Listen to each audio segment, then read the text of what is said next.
Sean todos bienvenidos, amigos, a otra emisión más de Mentiras Verdaderas. Lo que voy a hacer a continuación no suelo hacerlo, pero me gustaría que desde ya comenzaran a llamar a sus familiares, a sus amigos, a la familia que se reúnen en torno al televisor, porque la conversación que tenemos a continuación, sin duda, es sumamente interesante. Por lo mismo, sobre todo para las generaciones nuevas, es importante que presten atención a lo que va a pasar en este comienzo de programa de nuestro Mentiras Verdaderas. Excomandante de la FACH, fue casi muerto en 1974, fusilado casi por sus mismos pares. Cosa que resulta bastante curiosa. Estamos acostumbrados a conocer solamente una historia del golpe militar. Se cumplen 40 años y vamos a tener una serie de invitados conmemorando lo que ha sido esta fecha, desde el dolor y también desde lo que hemos logrado avanzar como sociedad. Quiero que, por favor, tengamos esta cortina porque estamos ya, 2013, 40 años del golpe militar. La Fuerza Aérea bombardeado solo bajo la inspiración patriótica. La historia es nuestra. Testigo de cómo fue torturado el general Alberto Bachelet. También resulta bastante curioso esto en virtud de lo que es la carrera presidencial el día de hoy, con Michelle Bachelet y con Evelyn Matei, ambas hijas de generales de la FACH. Por eso el invitado que viene a continuación es sumamente importante. Su testimonio es muy relevante a 40 años del golpe militar. Repito, excomandante de la FACH, casi muerto por sus pares, torturado incluso por subalternos. Quiero que le demos un aplauso a don Ernesto Galás, que está en nuestro estudio. Don Ernesto, gusto saludarlo. Por favor, quédese ahí nomás, no se moleste. Tome asiento. Don Ernesto, el tiempo pasa ya, 40 años de este golpe militar. Queremos conocer su historia, estamos muy expectantes de todo lo que usted tiene que decir en torno a esto. Sin embargo, antes de que empecemos a conversar, quiero que veamos una nota introductoria y posteriormente nos largamos de lleno con esta conversación. La Fuerza Aérea bombardeado solo bajo la inspiración patriótica. La historia es nuestra.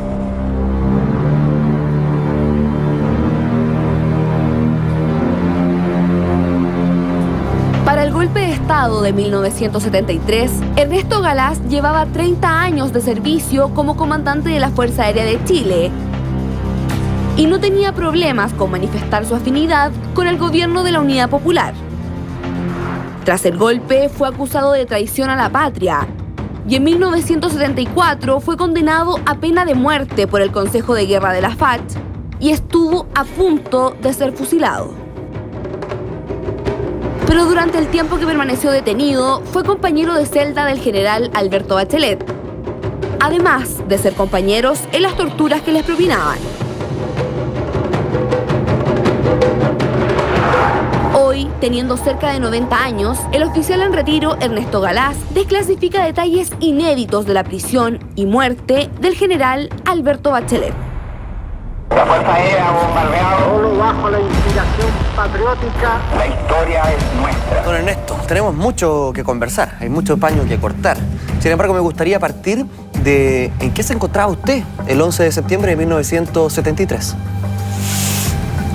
Desde luego, ver las imágenes ya es impactante, porque me lleva un tiempo bastante difícil, no solo para mí, sino que para gran parte de los miembros de la Fuerza Aérea y, por qué no decirlo, del país en general. Sin duda.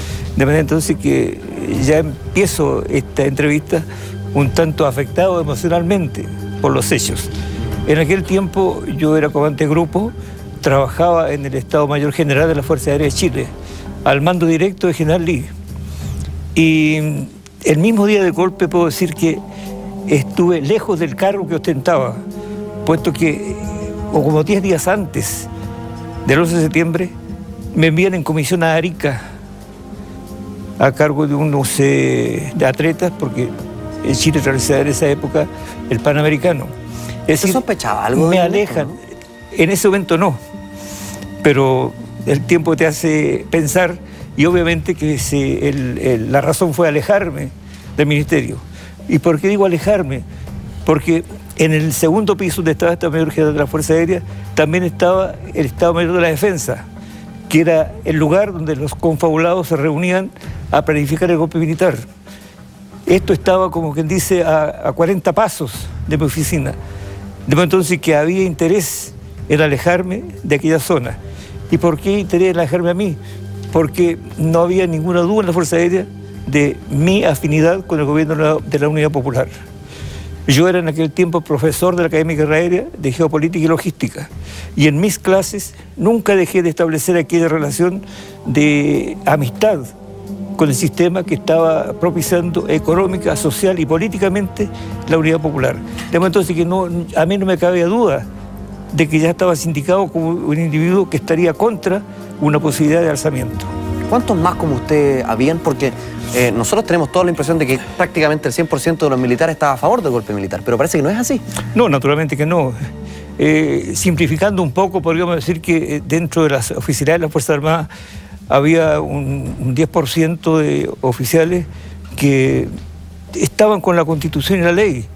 Para ellos el juramento de fidelidad a la ley y a la Constitución seguía vigente.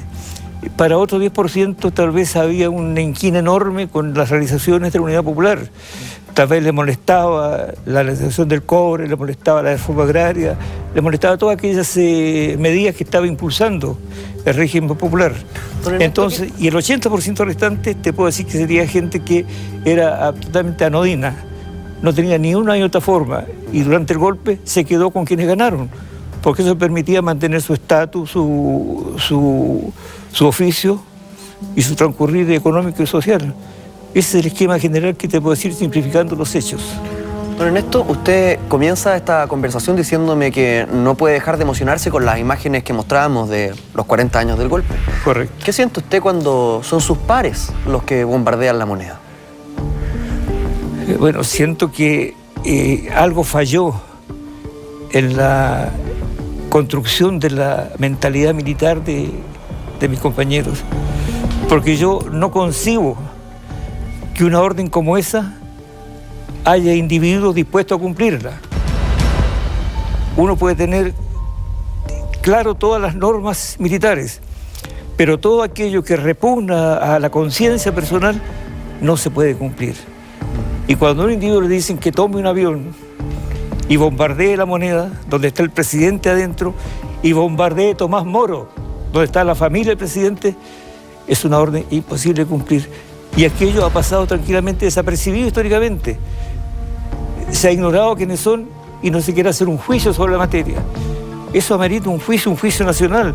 A 40 años del golpe no podemos olvidar esa tremenda felonía de bombardear un palacio y una casa indefensa solamente por el odio que significó el gobierno popular.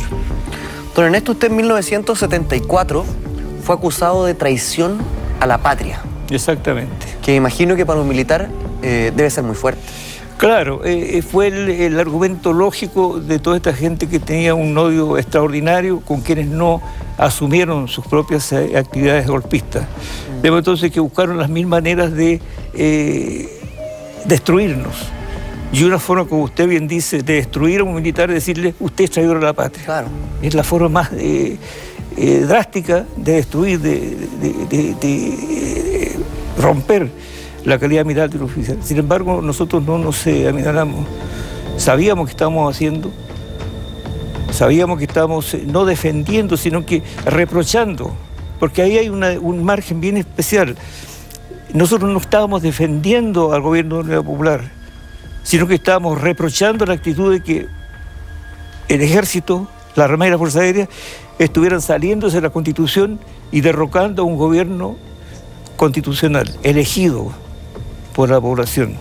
Esa era nuestra posición. Don Ernesto, me gustaría que mirara esa pantalla que tenemos nosotros ahí y que me diga desde el corazón, ¿qué es lo que siente usted? Desde el corazón de aviadora, ¿qué es lo que siente usted cuando ve esos Hawker Hunter sobre la moneda en 1973?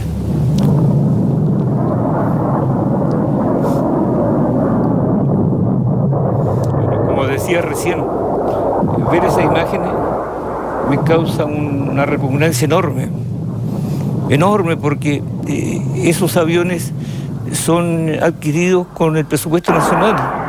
Están adquiridos para defender la patria del peligro extranjero, pero nunca podrían estar disponibles para bombardear el Palacio de la Moneda, el palacio donde está la autoridad máxima de la nación. Y es realmente inconcebible. Ya por eso decía antes, no es entendible para mí moralmente aceptar que un individuo haya cumplido una orden semejante. es imposible. A propósito de aceptar órdenes y de que muchas cosas parecen incomprensibles, ¿qué le pasa a usted cuando recuerda aquellos años en que usted fue torturado por sus pares, incluso por algunos subalternos, que para las jerarquías militares es un tema sumamente importante desde el punto de vista del orgullo también? Esa fue una forma de destruir precisamente este valor moral de aquellos que se ponían al golpe. Llegar al máximo de besanía para quebrarlos. Y allí conviene que nosotros entendamos cómo se maneja un poco, así en términos muy generales, esta ideología militar. La ideología militar tiene tres componentes bien claros y precisos. Una ideología política, una corporativa y una operacional. La política es lo que le van metiendo la nación a través de horizontalmente todo lo que sucede, y lo que entra por arriba es lo que le entregan los jefes superiores, todo lo que es aspecto político. Eso fue manejado en aquella época como fue manejado como todos los civiles, a través de cierta idiotización de la opinión pública, a través de todos los manejos que ya conocemos de más de la CIA norteamericana. Ahí hubo una manipulación de la opinión pública que permitió también que eso llegara a las Fuerzas Aéreas por la parte de arriba, por decirlo, del embudo. La ideología operacional es la forma de actuar de los individuos. Y la corporativa es aquello que da muestra del espíritu de cuerpo, todo aquello que es parte de la unión de una corporación. ¿Qué es lo que se manejó aquí? Se manejó, como decía delante, la ideología política. Se trató de concientizar al máximo los altos mandos de la institución. Y recalco aquello de los altos mandos, porque para entender este fenómeno hay que pensar que las Fuerzas Armadas no son un sindicato ni son un ateneo. Allí no se delibera. Allí se cumple órdenes. Así está establecido, y quien entra en la institución sabe que así es. Entonces, para dar el golpe no había que convencer ni al cabo ni al sargento, ni al capitán, ni al teniente, ni al coronel. Había que convencer a los estados mayores. Y eso explica la salida de General Prat.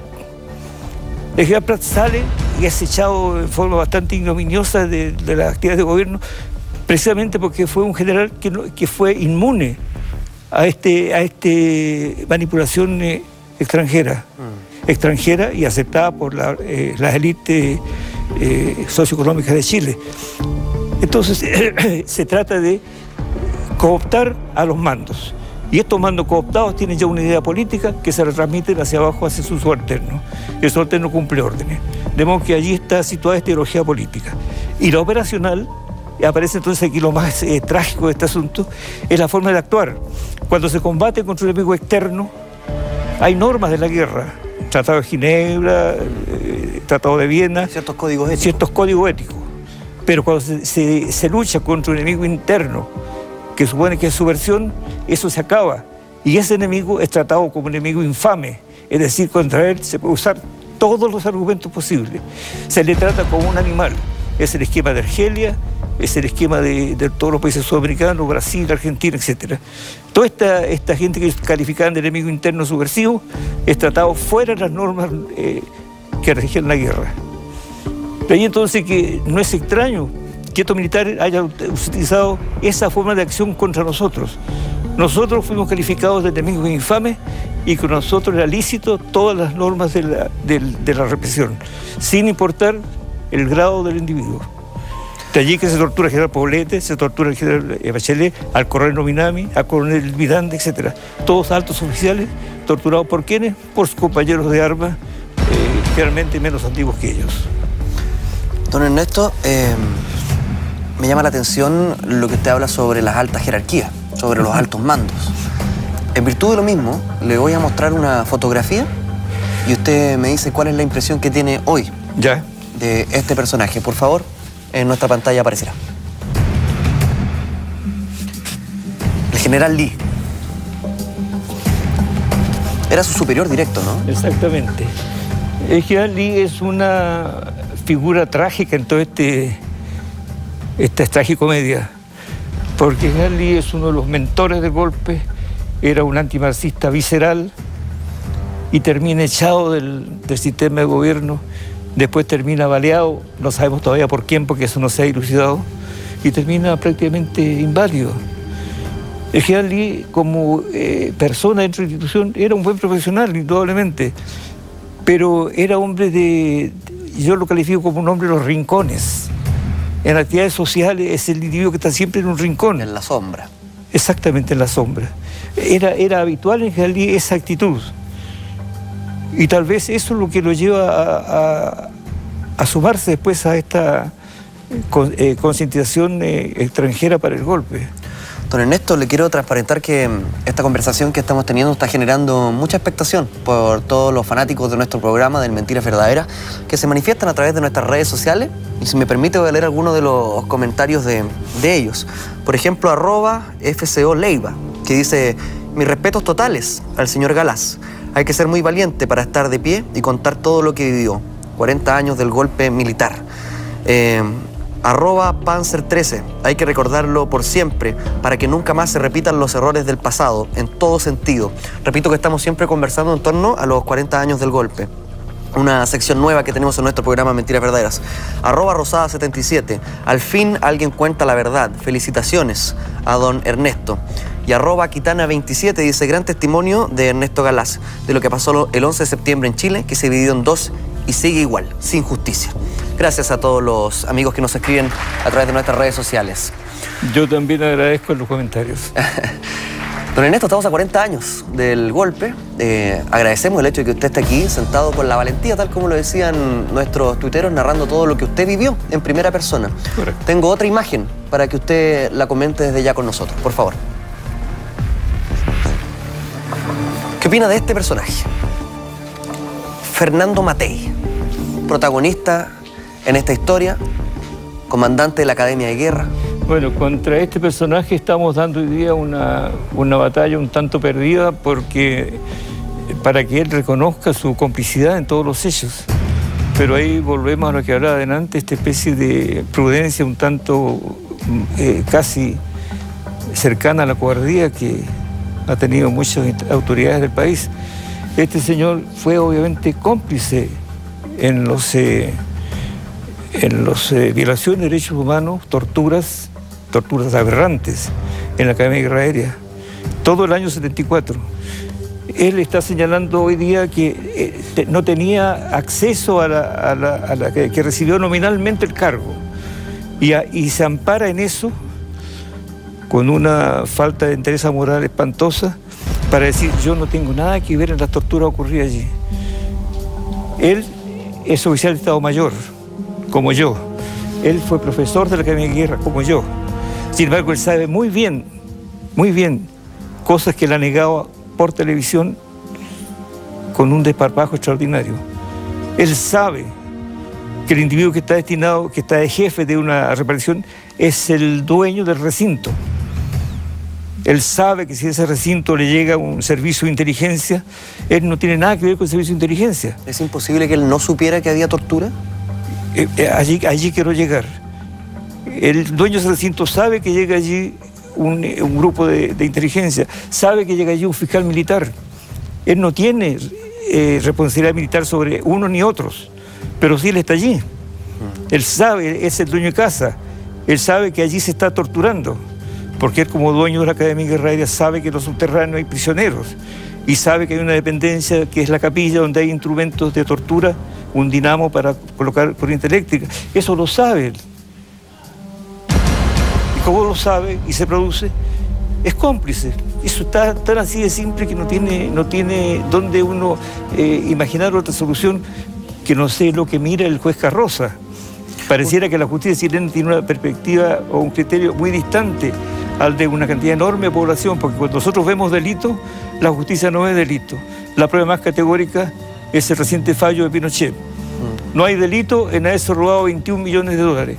Caso Riggs. Don Ernesto, usted siempre habla de Fernando Matei como cómplice de estos delitos, de estas violaciones a los derechos humanos. Claro. ¿Podría usted decir o catalogar que él también participó activamente de tortura? No. Puedo decir con cierto rasgo de veracidad que no puedo decir que torturó personalmente. Y aún hasta me atrevería a decir que no ordenó torturar. Todo eso no lo exime de su complicidad. Si cuando uno ve un delito y lo oculta, o ve un delito y mira para el techo, es cómplice. Aunque uno no quiera, es cómplice. Ese es el delito que no quiere reconocer. Ahora bien, él señala de que le dieron el mando a la Academia de Guerra Aérea para que cumpliera un requisito para su ascenso general. En aquel tiempo era coronel. Para que cumpliera un requisito para su ascenso general. O sea, era un comandante nominal. Ya el ascenso a general ya sería un ascenso doloso, porque cumplió un requisito en forma, como se dice vulgarmente, trucha. Ya. No lo cumplió, simplemente fue en el papel. Y quien le facilitó eso fue el general Lee.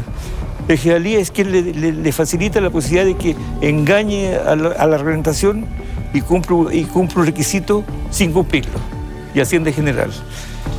Más aún, él dice que no tenía el mando exacto de la Academia de Guerra Aérea, pero sí que estaba en la dirección de operaciones. Y de la dirección de operaciones de la Fuerza Aérea depende el servicio de inteligencia. En consecuencia, él sabía lo que hacía el servicio de inteligencia. De manera que tampoco puede negar su complicidad. Por ambos lados. Primero porque era jefe de quienes torturaban. Y luego porque él estaba presente, o escuchaba por lo menos a través de su oficina, lo que estaba sucediendo. Él sabía que se torturaba, lo ocultó, es cómplice. ¿Por qué lo ocultó, don Ernesto? Tal vez sea esa falta de una conciencia moral bien establecida. Tal vez no está muy amoblada de valores. Porque ya que usted me pregunta sobre el personaje, puedo decir que este personaje es el mismo personaje que del año 78. Fernando Matei. Fernando Matei. Cuando Lee cuestiona a Pinochet y Pinochet contuvo un andamiaje espectacular de fuerza, lo echa a la Fuerza Aérea y todos los generales de la Fuerza Aérea hacen causa común con Lee. El único que no hace causa común con Lee es Matei. Matei traiciona a todos sus compañeros para hacerse del mando de la Fuerza Aérea. Fue él y otros generales que estaban en Norteamérica los únicos que no renunciaron. Eso va demostrando la calidad moral del individuo. Don Ernesto, surgen de inmediato... Cuando se produce el sí y el no, el triunfo del no, todos han señalado de que el primero en reconocer el triunfo del no es Matei y adjudican a que de repente tuvo una crisis democrática. Y la verdad, conociéndolo, es que Matei se puso de inmediato al lado de los vencedores. Esa es la expresión, es lo que yo entiendo de la personalidad compleja y ambigua de Matei. Tengo muchas más preguntas. De cada una de sus palabras se desprenden cientos de preguntas que me gustaría ir aclarando y agradeciendo también su presencia desde ya. Twitter tiene muchas preguntas para usted, don Ernesto. Muy bien. Sin embargo, permítame un segundo, vuelvo enseguida a conversar con usted. ¿Hay algo más rico que despertar con alguien? Yo creo que no, ¿cierto? Que rico que te acurruquen y que te abracen, dan ganas que te despierten con cariñitos, con abrazos y con un beso. Pero eso es lo que yo quiero. Para todo lo que quieres tú, entra al nuevo sitio web de Rosen. Un sitio fácil de usar con ofertas exclusivas que no te puedes perder. Rosen.cl, nunca dejes de querer. Estamos teniendo una conversación de aquellas nutridas, de aquellas que marcan un antes y un después, con don Ernesto Galás, excomandante de la FACH. ¿Usted? Y le agrego algo sobre esta materia, que la hija del general Matei ha dicho en todos los tonos que se le tenía prohibido acercarse a la Academia de Guerra Aérea. Eso no encaja en ninguna mentalidad de quien tiene un mínimo de conocimiento de las Fuerzas Armadas. El individuo que está nombrado como director de un instituto, nombrado por decreto, no puede estar impedido de acercarse. Me parece que eso es una mentira evidente. Don Ernesto, tenemos algunas declaraciones precisamente de Evelyn Matei.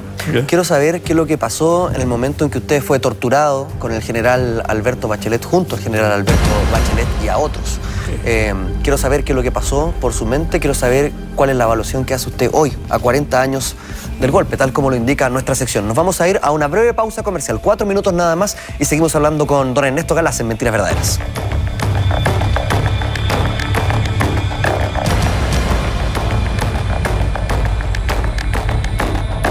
Estamos teniendo una conversación muy grata con don Ernesto Galás, ex comandante de la facha, una conversación reveladora, por decirlo menos.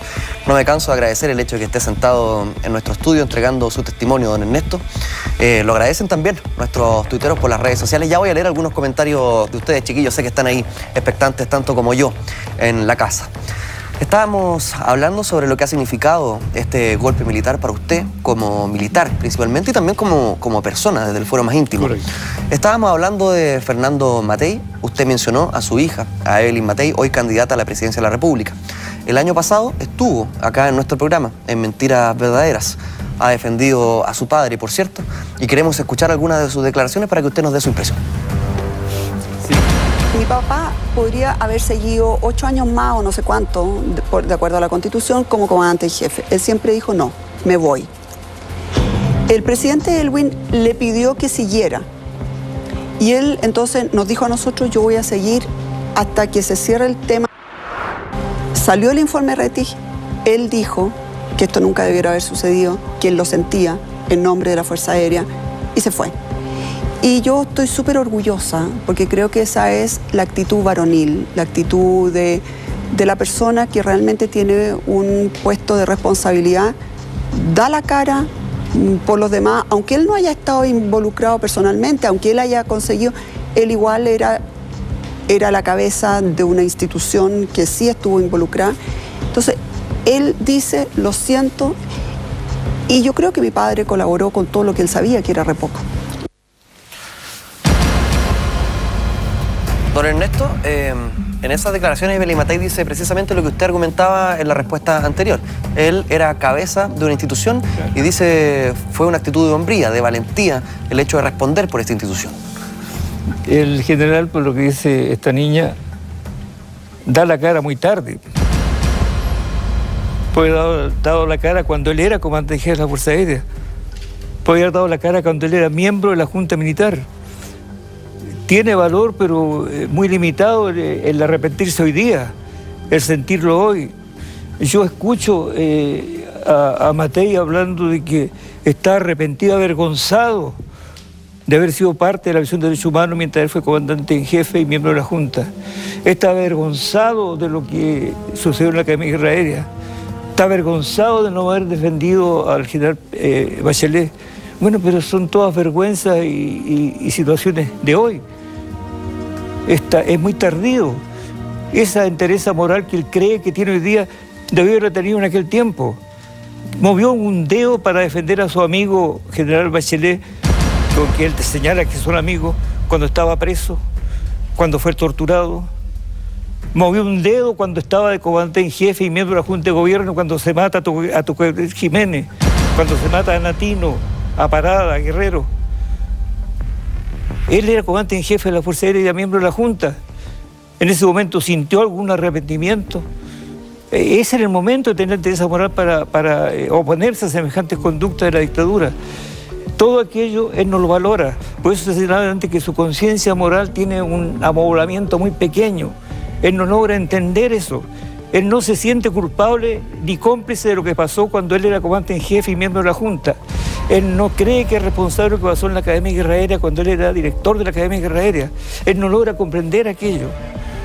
Y él se escuda en algo bastante poco ético. Él aprovecha la infinita bondad de Michelle y de Ángela Egeria para manifestarse amigo de la familia, para decir que era muy amigo de Fernando, de Alberto, para señalar de que Michelle cuando lo ve le dice tío Fernando. Eso es un aprovechamiento ilícito de una actitud generosa de la familia de Bachelet. Eso, y la prensa, de derecha por supuesto, toda la cadena que apoya la candidatura de Evelyn Matthei, se encarga de poner esa figura. ¿Cuántas veces usted no ha visto la figura de Michelle y de Evelyn puesta juntas en una portada? Señalando dos hijas de generales.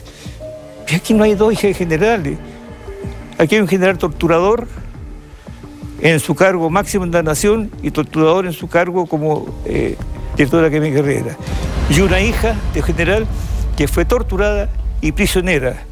Si la gente no recuerda, Michelle estuvo prisionera en Tres Álamos y en Villa Grimaldi, junto con Ángela Geria, por días y días, y sujetos a tortura. Bueno, ¿dónde podría haber amistad en esa dicotomía tan trágica, tan espantosa? De modo entonces que, repito, el uso que hace la familia Matei de esta bondadosa actitud de Ángela y de Michelle es una actitud inmoral. Es ilícito que él aproveche aquello.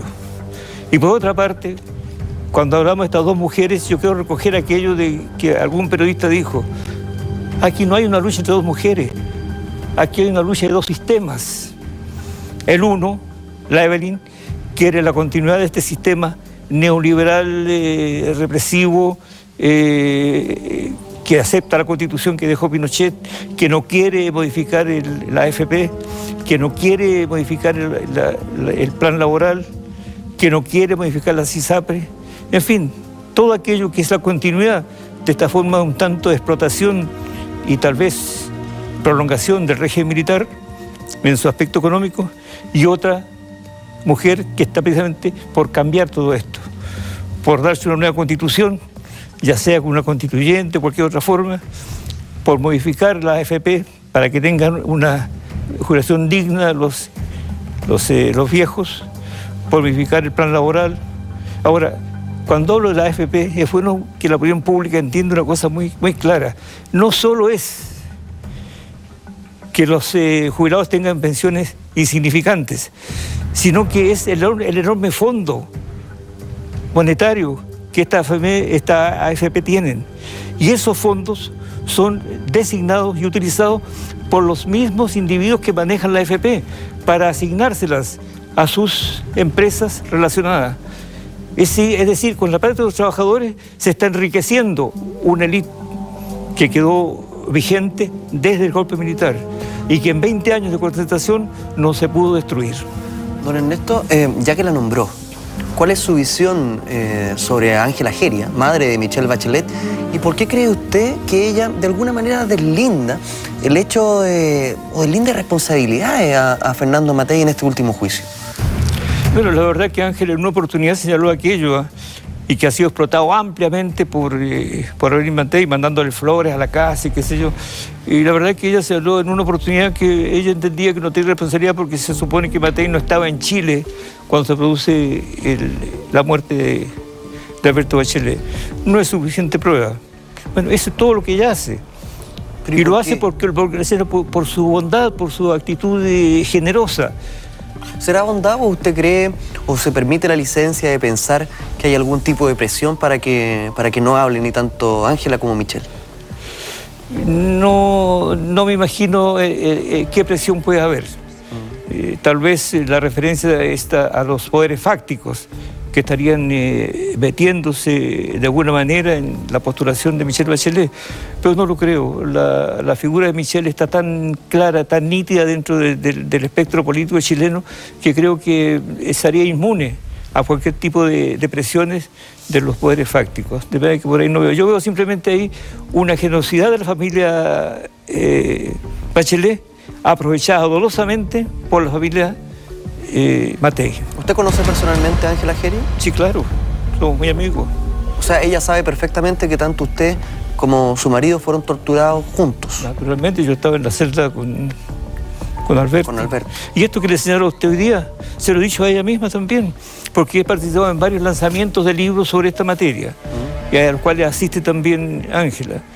Y ahí le señalaba este detalle de que no parece muy sano que ella esté defendiendo públicamente a Matei, porque hay algo que repugna un poco.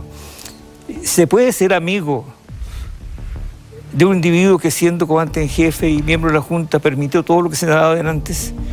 Se puede ser amigo de un individuo que siendo director de la Academia de Guerra Aérea ignorara que su amigo Alberto estaba siendo torturado y que estaba preso y que no hizo nada por eso y que hoy día se arrepiente.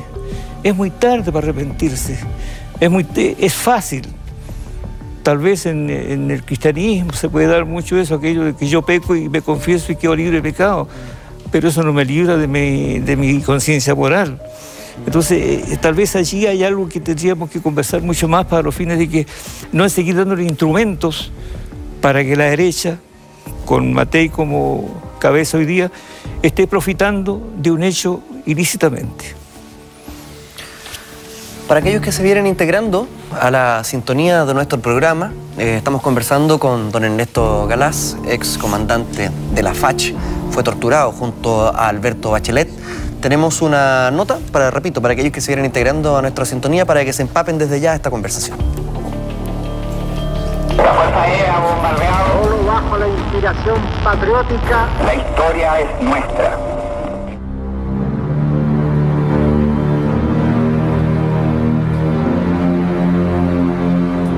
Para el golpe de Estado de 1973, Ernesto Galás llevaba 30 años de servicio como comandante de la Fuerza Aérea de Chile y no tenía problemas con manifestar su afinidad con el gobierno de la Unidad Popular. Tras el golpe, fue acusado de traición a la patria y en 1974 fue condenado a pena de muerte por el Consejo de Guerra de la FACH y estuvo a punto de ser fusilado. Pero durante el tiempo que permaneció detenido, fue compañero de celda del general Alberto Bachelet, además de ser compañeros en las torturas que les propinaban. Hoy, teniendo cerca de 90 años, el oficial en retiro Ernesto Galás desclasifica detalles inéditos de la prisión y muerte del general Alberto Bachelet. La Fuerza Aérea ha bombardeado solo bajo la inspiración patriótica. La historia es nuestra. Quedan muchas preguntas en el tintero para don Ernesto Galás. La conversación sigue, por supuesto. Pero antes quiero decirte que durante las últimas semanas te he estado preguntando si sabe reconocer al mejor ron. ¿Lo descubriste? Si no, hagamos una prueba acá en el instante. Permítanme acercar aquí este vaso para que vean la textura y el color de ron Cartavio, que es uno de los mejores ron del mundo, sin duda alguna. Los mejores ron dejan ese aroma a madera que solo se obtiene cuando un ron se añeja en barricas de roble. Te invito a hacer la prueba y a descubrirlo. Ron Cartavio, el mejor ron del mundo. Aprende a disfrutarlo con todos los sentidos. Ron Cartavio, añeja a perfección, recuerda beber responsablemente siempre. Salud con Ron Cartavio. Seguimos en nuestra conversación con don Ernesto Galás. Hay una expectación, don Ernesto, en las redes sociales y en Twitter que ni le cuento. Por ejemplo, acá @Adriana E. Gómez dice: Matei no movió ni un dedo para defender a su amigo Bachelet siendo torturado. Los puntos sobre las IES. O @Anton780 dice: gran entrevista, debería ser materia de estudio en los colegios. Voy a seguir leyendo los comentarios de ustedes, voy a seguir preguntándole de todo a don Ernesto, que está dispuesto a conversar con nosotros en Mentiras Verdaderas. ¿Cómo murió Alberto Bachelet? ¿Qué pasó durante el momento en que fue torturado junto a precisamente don Ernesto, que está aquí? Nos vamos a ir a 5 minutos de pausa comercial y regresamos con nuestra conversación.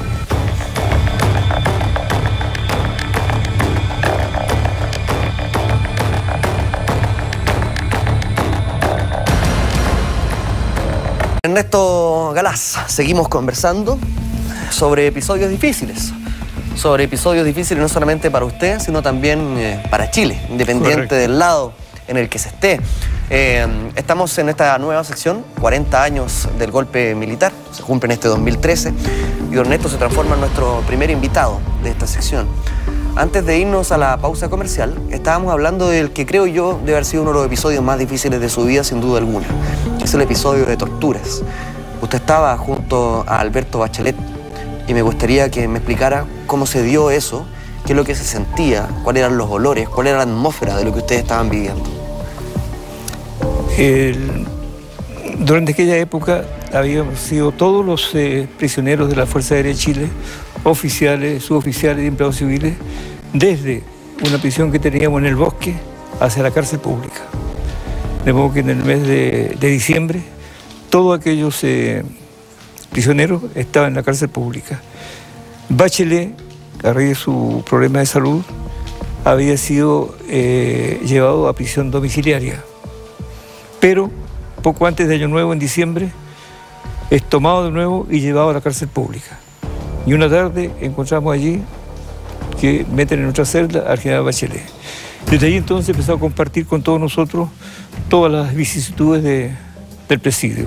¿Usted lo conocía antes, sin embargo? Sí, ¿no? claro, lo conocía como un superior, porque era mucho más antiguo que yo. y en más de una oportunidad nos topábamos en las unidades. Éramos diferentes ramas en la Fuerza Armada. Yo era de defensa aérea, él era de administración, de modo que no teníamos, digamos, un contacto permanente. Pero en más de una oportunidad me topé con él en actividades y ahí lo pude aquilatar como un personaje dentro de la institución, un hombre extrovertido, alegre, culto, con una mirada más allá que la institución, porque desgraciadamente, como hablaba antes sobre la ideología corporativa, la gente trata de no salir de ese yeto que son las Fuerzas Armadas. En cambio, hay mucha otra gente que sale de ese yeto y comprende qué es lo que es el resto del mundo, como que se integra a la sociedad civil. Bueno, Bachelet tenía esa condición. Tal vez puede ser por su condición de masón, que le permitía también salir a otros rubros, más allá que lo estrecho de la institución. De modo que la llegada de él fue una especie de aire fresco dentro de nuestra celda que compartíamos 12 personas en 2 suites. Digo 2 suites porque había una sala, una celda más pequeña al fondo y otra un poco más grande delante con una sola entrada. Ahí habíamos 12 personas y llegamos a ver 14.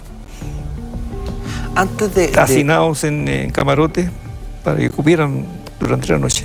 Antes de entrar de lleno a lo que pasó en esas 2 suites, como usted menciona, don Ernesto, ¿qué es lo que significa ser masón dentro de las Fuerzas Armadas? ¿Hasta qué punto se transforma en un aspecto positivo o que también puede ser una traba dentro de los pares? Porque usted también es masón. Sí, claro. No tiene ninguna significación, por lo menos en la Fuerza Aérea nunca hubo ninguna objeción a donde yo perteneciera a la masonería. De lo que se sabe, porque la masonería tiene una particularidad que si uno quiere lo dice y si no, simplemente nadie lo sabe. Claro. De manera que es un asunto bien personal. Pero la Fuerza Aérea nunca ha puesto dificultades porque no hay nada que se contraponga. Perfecto. Entre ser masón y ser miembro de una institución, ya sea Fuerza Aérea, colegio profesional, periodista, lo que fuera. Porque la masonería es una institución de enseñanza espiritual, de trabajo intelectual, de modo que en el fondo ayuda más que puede perjudicar. Y decían ante esto porque la masonería tiene mucha actividad hacia afuera de los templos. No se trata de perfeccionarse uno mismo, sino se trata de perfeccionarse uno para cooperar con el resto de la sociedad. Entonces eso permite que la gente que de esta orden tenga ese contacto hacia afuera. Y eso es una ventaja. ¿Cómo era Alberto Bachelet desde el plano personal? Y también se lo pregunto desde el punto de vista militar, él como jefe. Bueno, lo que se hablaba, esa actitud, digamos, cordial. Él, como digo, era un oficial de administración, no tenía mando de tropa, de manera que solamente podemos pensar en lo que él tenía como su subalterno dentro de las actividades administrativas de las unidades. Pero dentro de ese él estaba mucho más allá y tenía una actividad enorme con respecto a las unidades, ayudando a que la gente se cultivara, se preparara, haciendo conferencias, etc.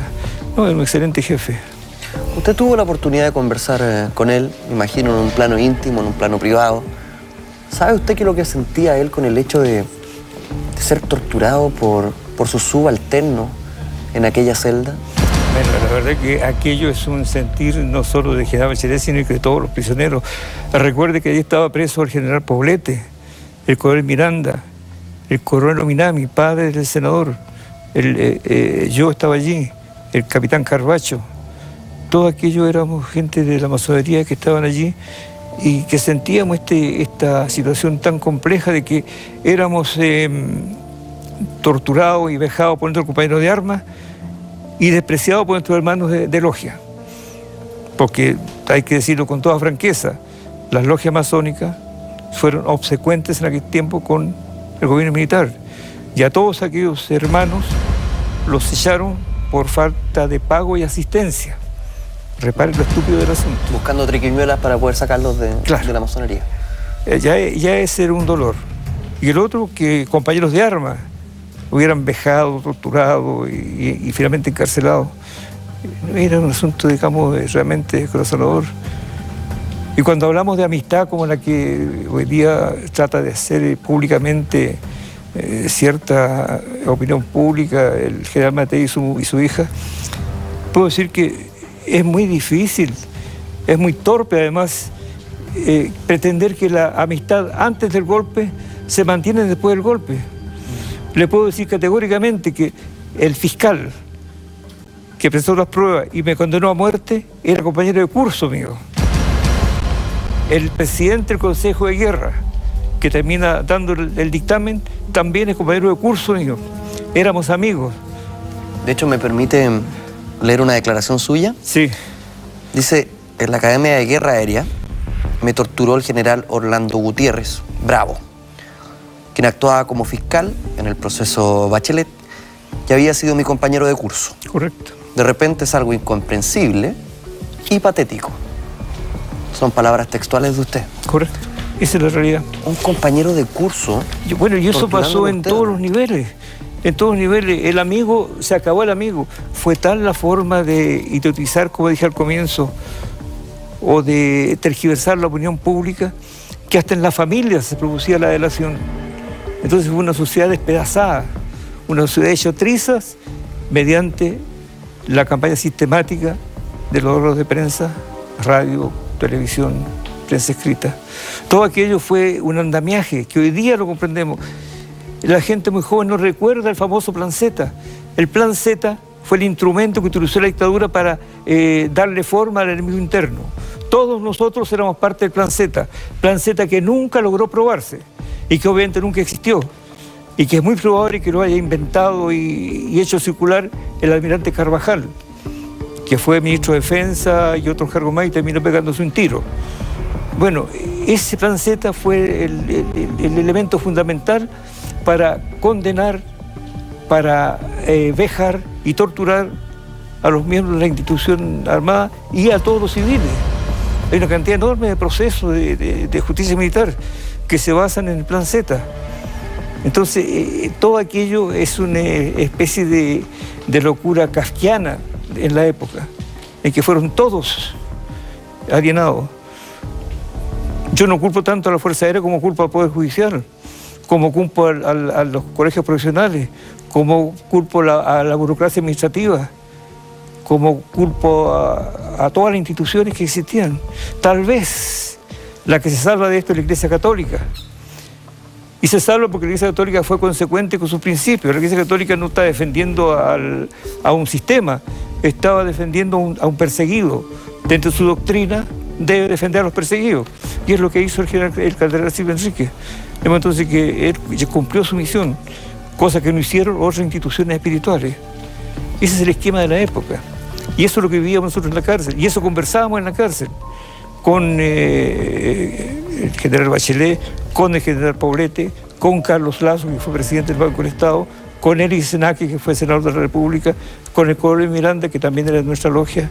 En fin, había todo un círculo de conversación que todas estas cosas las devanábamos y veíamos lo incomprensible, lo irracional que significaba todo aquello, porque fue eso un asunto irracional, desde todo punto de vista. Don Ernesto, con el correr de los años, ya han pasado 40, ¿cómo se explica usted esta metamorfosis de un personaje que pudo haber sido compañero suyo, compañero de curso, que pudo haber sido incluso su subalterno, su mismo jefe directo, que se transforme de una persona educada, por momentos afable, en una bestia torturadora? ¿Cuándo se produce ese cambio y por qué? No es fácil entenderlo si lo miramos en forma muy lineal, pero si nos metemos en todo este embrollo de la política internacional, vamos a comprenderlo. Recuerde usted que el gobierno de Allende fue una piedra en el zapato para el gobierno norteamericano. Recuerde que Kissinger y Nixon pusieron una cantidad enorme de dólares a disposición de esos sectores de la opinión pública chilena para los fines de evitar que asumiera Salvador Allende. Y se produce el asesinato del general Schneider como un mecanismo para evitar el nombramiento del Congreso Nacional de Allende como presidente de la República. Allí ya está funcionando esta maraña que termina siendo una forma de transformar la opinión pública nacional.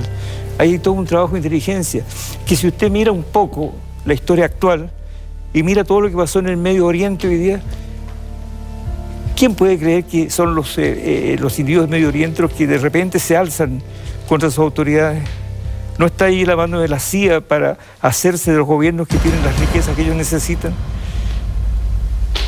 Ese esquema hay que tener muy claro. Si uno lee todos los documentos desclasificados de la CIA, tiene un panorama clarísimo de cómo su mano está metida en todos los acontecimientos.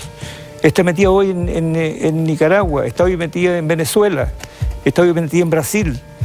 Entonces uno sospecha que todos estos movimientos que aparecen no son espontáneos, son manipulados. Los que están actuando de buena fe, pero quien les inocula el virus no son ellos, son elementos exógenos que los empujan a actuar de esa manera.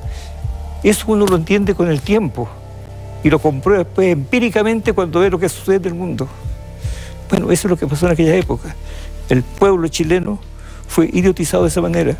Si usted leyera las crónicas de sus colegas en la época aquella, sentiría vergüenza. Porque todos son improperios e insultos contra aquellos llamados enemigos internos. El plan Z se lo comieron completo. Hay un señor Valtierra que hace un panegírico de la represión en una revista, creo que Ercilla, que dirigía Emilio Filippi. Bueno, después toda aquella gente nunca más se supo. Pero en aquel tiempo son los individuos que se encargaron de indicar a la opinión pública que esos que estaban allí eran traidores de la patria, que esos que estaban siendo juzgados eran enemigos internos. ¿Y por qué el enemigo interno? Porque bien sabemos que las Fuerzas Armadas son creadas para la guerra. El que se mete en las Fuerzas Armadas sabe que no vamos a tener nunca guerra, pero ese es lo teórico. Están para la guerra. Y para que haya guerra tiene que haber un enemigo. Y el enemigo generalmente son los que están al otro lado de la frontera. Pero para usar esas Fuerzas Armadas contra enemigos, con individuos del país, tiene que dar la calidad de enemigo. Y la doctrina de seguridad nacional lo que hace es eso, crea la figura del enemigo interno. Entonces, fulano, sultano, perengano, que eran miembros del Partido Socialista, Comunista, MIR, eran individuos que estaban contra la patria, eran enemigos internos. Y de entonces que mueven las Fuerzas Armadas para que actúe en contra de aquel enemigo interno. Y como no es un enemigo extraterritorial, sino que es enemigo interno, se produce lo que decíamos antes. Se está luchando contra un enemigo infame y se le trata como quiera se trata, como un perro. Don Ernesto, discúlpeme la pregunta que le voy a hacer a continuación, pero considero que es de relevancia, sobre todo para las generaciones nuevas que están viendo el Mentiras Verdaderas. Yo sé que es una pregunta dolorosa para usted, pero creo que es importante en este tipo de conversaciones poner sobre la mesa el horror que se vivió en esta época, para no volverlo a repetir fundamentalmente. Y por eso creo que es importante que lo escuchen las generaciones nuevas. ¿Cómo eran las torturas? ¿Qué les hacían ustedes a los prisioneros? Sí, usted toca un punto muy sensible, que uno no quisiera nunca recordar. Pero para los fines de que sirva de algo, como usted bien dice, la generación futura, puedo decir que la gente que hizo la represión usó las besanías más enormes contra sus enemigos internos, entre comillas. Señalo tipos de tortura. Usar el submarino, que se suele meter en la cabeza en el agua hasta que el tipo se está ahogando y sacarlo. Colgarlo de unas varas, el pau da ara creo que se llama en términos brasileros, que se lo cuelga un tipo con las manos y los pies en una sola vara, que es un tormento espantoso. La estupidez de clavarle agujas en los dedos, el levantarlo con cordeles entre las piernas para dañar los testículos, corriente eléctrica aplicada indiscriminadamente en todas partes del cuerpo, en la lengua, en las orejas, en el estómago, en los testículos, en el pene, en el ano. Esas son las torturas. Y eso era un sujeto, el 90% de la gente que fue detenida y el 99% de las declaraciones que están en el proceso de guerra solo obtenía bajo esa fórmula. ¿Por qué? Porque el tipo que hace un sumario en esa época buscaba las mil maneras de que el interrogado declarara lo que él quería que declarara. Y para eso usaba la tortura. Y cuando te están colocando corriente en los testículos o en el pene, cualquiera afirma lo que le pase. No es cuestión ahí ni de valentía ni nada, sino que es un hecho orgánico, fisiológico. con el propósito de terminar de que te estén asesinando, ya, ¿qué quieren que firmes? Hubo compañeros que firmaban hojas en blanco para salir de la tortura. Bueno, ese es el expediente que permite estructurar un sumario, que es el sumario que se caratula contra Bachelet y otros. Ese expediente, la tortura. Y cuando eso se detecta, con el correr del tiempo, ahora cuando llegamos del exilio, empezamos a mover aquello y señalar que ese sumario es absolutamente ilegal, que las penas allí indicadas son penas falsas, que no hubo tal delito, en consecuencia no puede haber tales penas. Y pedimos a la Corte Suprema, a través de escritos bien fundamentados, que se revisara el proceso y se anulara las penas. La Corte Suprema contestó esta extraordinaria respuesta. Dijo, no podemos porque aquello ocurrió en tiempo de guerra. Y la Constitución nos impide meternos en lo que sucedió en tiempo de guerra. Vale decir, no teníamos una chance.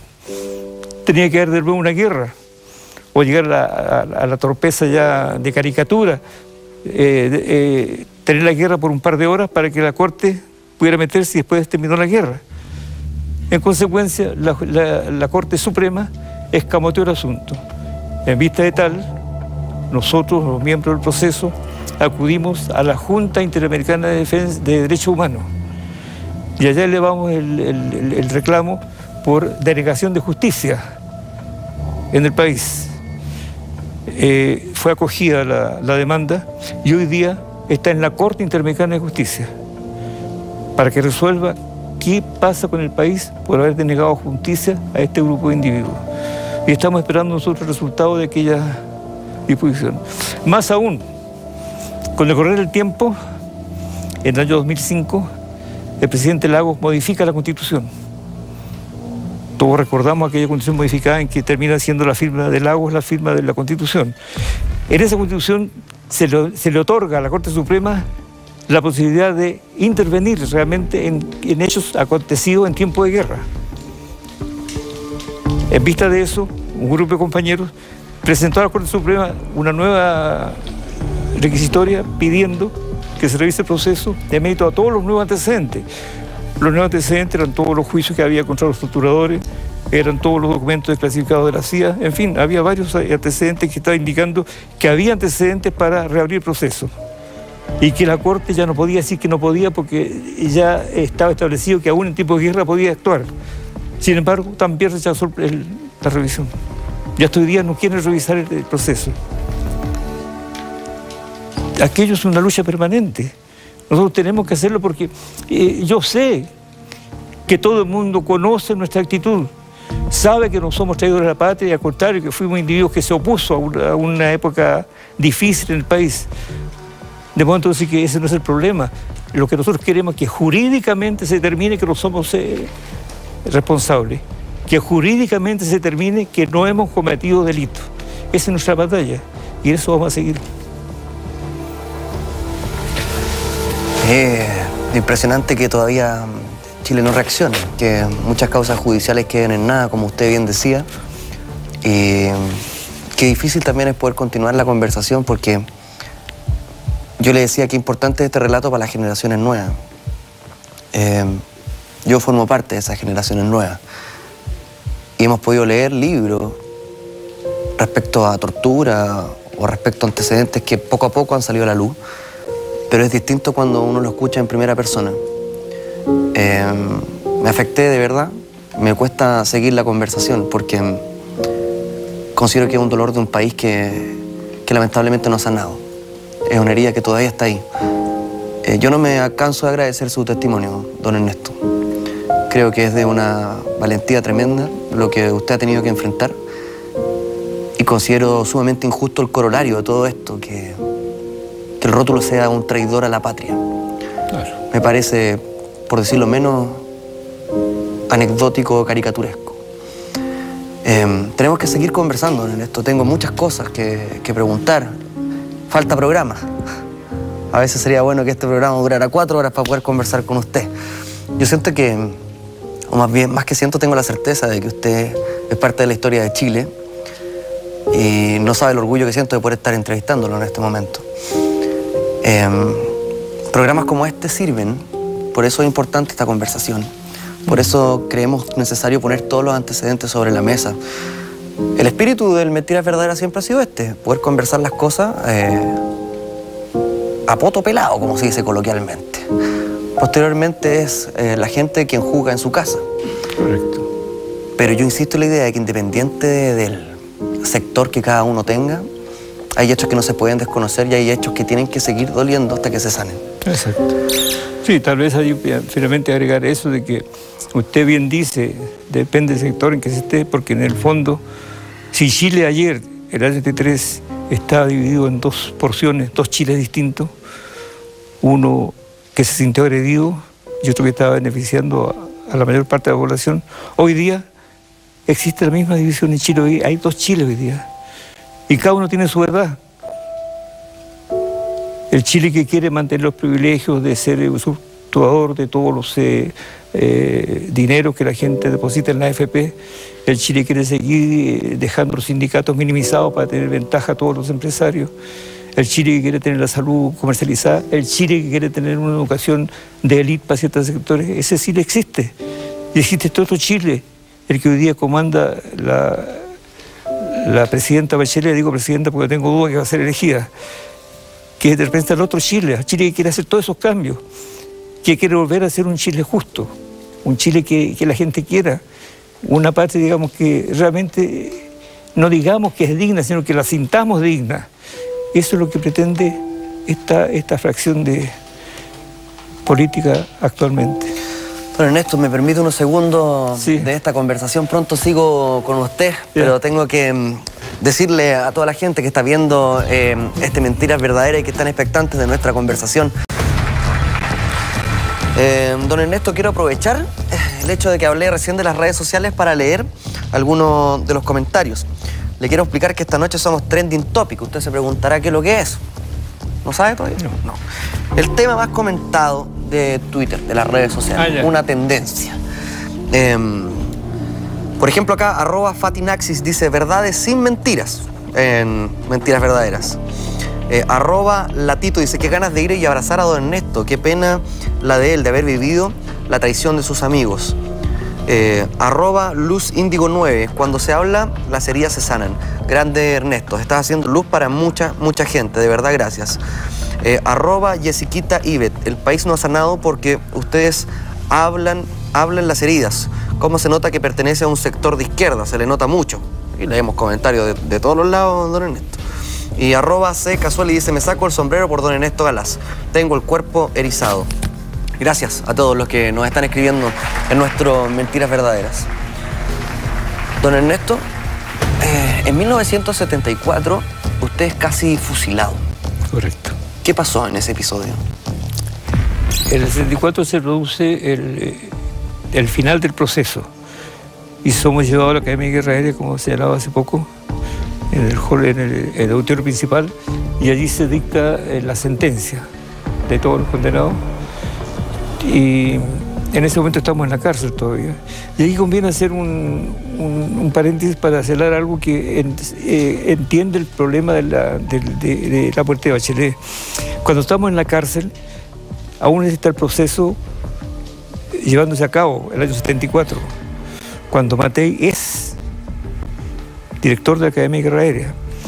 Y diariamente llegaba un vehículo a la cárcel pública para llevar 1 o 2 individuos de los presos para ser nuevamente interrogados en la Academia de Guerra Aérea. Yo fui sacado más de una vez de la cárcel pública para ser llevado de nuevo a la Academia de Guerra Aérea y torturado para que especificara o aclarara alguna cosa que los investigadores creían que no estaban claras. Y así como yo, mucha gente fue sacada de allí. Y es lo que le pasa a Bachelet. Un día X, ese vehículo que llega se lleva a Bachelet. El día 10, parece, de marzo de ese año. Se lo lleva a la academia y allí se produce la tortura. Entonces, ¿qué quiero señalar con esto? Que durante el año 64 pasó mucha gente por la Academia de Guerra Aérea que fue torturada. No solo Bachelet, mucha gente. Y la prensa y la gente interesada hace como que únicamente Bachelet es el que estaba torturado en la Academia de Guerra Aérea. No, son centenares. Y dentro de ellos puedo señalarle yo a José Toá. José Toá pasó por la academia el comandante Oteiza lo torturó. Claudio Almeida pasó por la Academia de Guerra Aérea. ¿La academia estaba dirigida en ese momento? Por Matei. Fernando Matei era el director de la academia. Él no torturaba, pero escuchaba, sabía. Si hay en mi casa cualquier situación, yo la conozco. Ese es su problema de complicidad. Fue torturado en aquella época el actual diputado Tellé. Se le puede preguntar, él sabe lo que pasó allí. Y durante esa época se produce también el ampliado para hacer el Consejo de Guerra en esa sala, que obviamente está bajo la tuición de Fernando Matei. Y allí se serán todas las penas que estamos hablando. Y todos los 4 condenados a muerte son llevados desde la cárcel pública a la penitenciaría para que allí se aplique la pena. Y nosotros constatábamos que había gendarmes estrenándose para los fines de la ejecución. Y todos los días llegaba un sacerdote polaco a consolarnos como un forajido que va a ir a la muerte. Al segundo día lo echamos, que no fuera más a joder, fue nuestra palabra. Porque nosotros no teníamos, digamos, la sensación de ser culpables de ningún delito. Entonces necesitábamos esa conmiseración espiritual que este cura polaco quería llevarnos. Afortunadamente, durante una semana estuve en esa situación y llegó el fallo que comentábamos recién, que hizo el juez de aviación Berdichevsky. Conviene dar aquí que Berdichevsky era un judío militante, de modo que él tenía clara la situación que se produjo en Alemania con el Holocausto. De modo que para él esta cosa desequilibraba un poco su conciencia. De modo que él conversó con su colectividad, se reunió en la colectividad judía con la Vicaría de la Solidaridad, con Helmut Fritz, que en ese tiempo era un personaje en defensa de los torturados. Y allí salió la decisión de hacer un fallo especial evitando la pena de muerte. Señalo esto porque es importante rescatar esas actitudes. Para que veamos que durante aquella época no todo es tan negativo, sino que hay cosas que son realmente positivas, que refrescan un poco el espíritu, que es lo que hizo el general Berdichevsky. Y después de habernos eliminado la pena de muerte, somos de nuevo tomados y llevados a la cárcel pública y seguimos nuestra vida normal en la cárcel, cumpliendo las penas pertinentes. Las penas, en una noche del año 74, debe haber sido el mes de julio por allí, porque oscurecía muy temprano, fue el coronel Oteiza dando las penas que habíamos sido agraciados cada uno. Y nos fue llamando de a uno para colocarnos las penas. Y me llama diciendo, usted, comandante, ha sido condenado a la pena máxima por tal y cual delito. ¿Qué sintió en ese momento cuando es condenado, además bajo el rótulo de traidor a la patria? Claro, yo imagino que Oteiza pensaba que yo me iba a desmoronar, que me iba a volver loco. Lo escuché como tal cosa porque, insisto, nunca pensé en semejante estupidez. Y cuando llego a la cárcel, al patio donde están todos, que de repente estaban todos afuera, habitualmente nos cerraban la cárcel a las 6 de la tarde. Ese día que estaban dando las penas, seguimos hasta muy tarde. Y tuvimos hasta la ventaja de estar en el patio mirando las estrellas por lo menos alguna vez.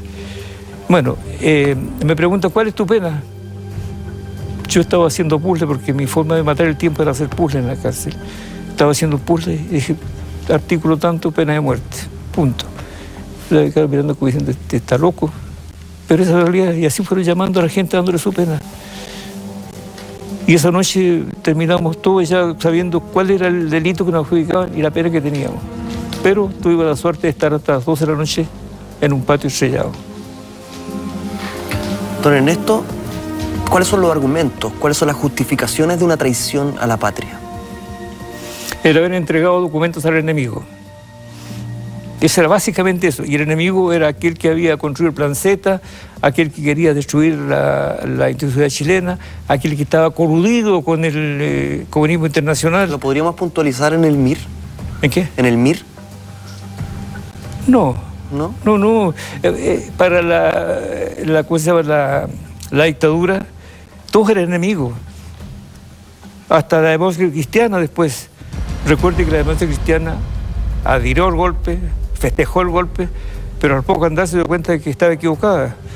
Y fue también enemiga del régimen, y como tal fue reprimida por el régimen, y muchos individuos de la demás gitanas llegaron también a las cárceles. De modo que para las cárceles no había... Color político. Color político, ellos determinaban. Es como el chiste del conejo que arranca hacia la Argentina, y le dice, ¿qué te pasa, conejo, arrancando? Es que ya en Chile están matando a todos los elefantes. Bueno, pero tú eres conejo. Puta, dile eso a los trituradores. Le iban a poner trompa. Ese es el caso. Entonces, para la dictadura, todo el tipo que se oponía era agente de Moscú, era comunista. Y como tal le trataban. ¿Cómo se salvó usted del fusilamiento? Por lo que se hablaba, por la actitud de general Berdichevsky, en que terminó haciendo un dictamen particular, conmutando la pena de muerte por 30 años de presidio. O sea, ¿usted le debe la vida a Berdichevsky? Prácticamente sí, porque yo claro, uno puede especular, es decir, si no está Berdichevsky, está otro oficial como juez, ¿qué habría hecho? Pero mi percepción personal de aquella época era que no era presentable una cosa semejante. No era presentable que la Junta ajusticiara a 4 miembros de la Fuerza Armada por traición a la patria en el contexto que se estaba dando. La presión internacional ya era fuerte. Había una presión internacional tremenda en contra del régimen militar por todas las atrocidades cometidas, cuyo punto de partida es el bombardeo a La Moneda y a Tomás Moro. Ya ese solo hecho ya desprestigia a una zonada militar. Y después todos sabemos, los individuos llevados al distrito Tacna, a Peñalolén, etcétera, y asesinados en el Estadio de Chile. En fin, ya es como que el asesinato es parte del sistema de gobierno. Bueno, de ese sistema es responsable hoy día Matei, el único vivo que hizo de esa escena. Y tal vez un poco el general Estangue de Carabineros, que llegó a última hora a la Junta. Pero a mí no me cabe en la cabeza que un individuo que está en esos niveles de mando no sepa lo que pasa. Es como si hoy día nosotros quisiéramos evitar que la fuerza de gobierno sabe lo que hace la Fuerza Armada. Mucho me temo que a lo mejor hay cosas que no saben. Por ejemplo, ¿saben los programas de estudio que tienen las escuelas matrices de la Fuerza Armada? ¿Cuáles son los programas de estudio que tiene la Escuela Militar, la Escuela de Aviación, la Escuela Naval? ¿Vamos a modificar alguna vez el Código de Justicia Militar? Cuando muera Contreras, el asesino, cuando muera Krasnov, el asesino, ¿le van a rendir honores militares? Porque así lo determina el reglamento. ¿O vamos a ser capaces de modificar aquello? Los argentinos, cuando muere Videla, muere como un criminal. Aquí va a morir Contreras como un héroe de la patria. Jugadores militares, a lo mejor con un sepelio en la escuela militar. Bueno, de eso tiene que legislar el país, tiene que cambiar los juramentos, porque la Fuerza Armada se vale mucho de estas cosas simbólicas. El juramento de la Fuerza Armada, hasta el año 60 más o menos, era defender la ley, la Constitución y la autoridad de la República. Ese juramento fue cambiado el año 60 y tanto, en el cual hace énfasis en cumplir fielmente las órdenes de mis superiores. Usted advierte que la lealtad se traslada desde la autoridad y ley de la República a los superiores. Entonces, ahí hay un dilema que tiene que resolverse. Cualquiera podría decir que es muy baladí el hecho. No es baladí dentro de la concepción mental de la Fuerza Armada. Tiene un significado. Tiene un significado enorme porque está jurando por algo que cree. Y si él cree que debe cumplir fielmente a los superiores, obviamente si los superiores me mandan a matar, tengo que cumplirlo. Pero si yo estoy jurando por defender la Constitución y la ley, digo, un momentito, usted me manda a matar, pero yo estoy defendiendo la Constitución y la ley, que es lo que nosotros hicimos. Y lo que yo reprocho a todos los que cometieron delitos y hoy día pretenden ser inocentes. Yo no digo que todos tuvieran el coraje moral como nosotros para ir presos y sufrir lo que sufrimos por estar consecuentes con nuestros valores, pero tenían miles de caminos para evitar ser sujetos de un delito. Los cometieron, fueron cómplices y hoy día viven felices. En Chile hay una enorme promiscuidad político-moral.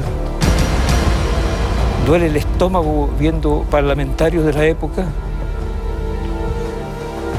juntos con individuos que fueron reprimidos.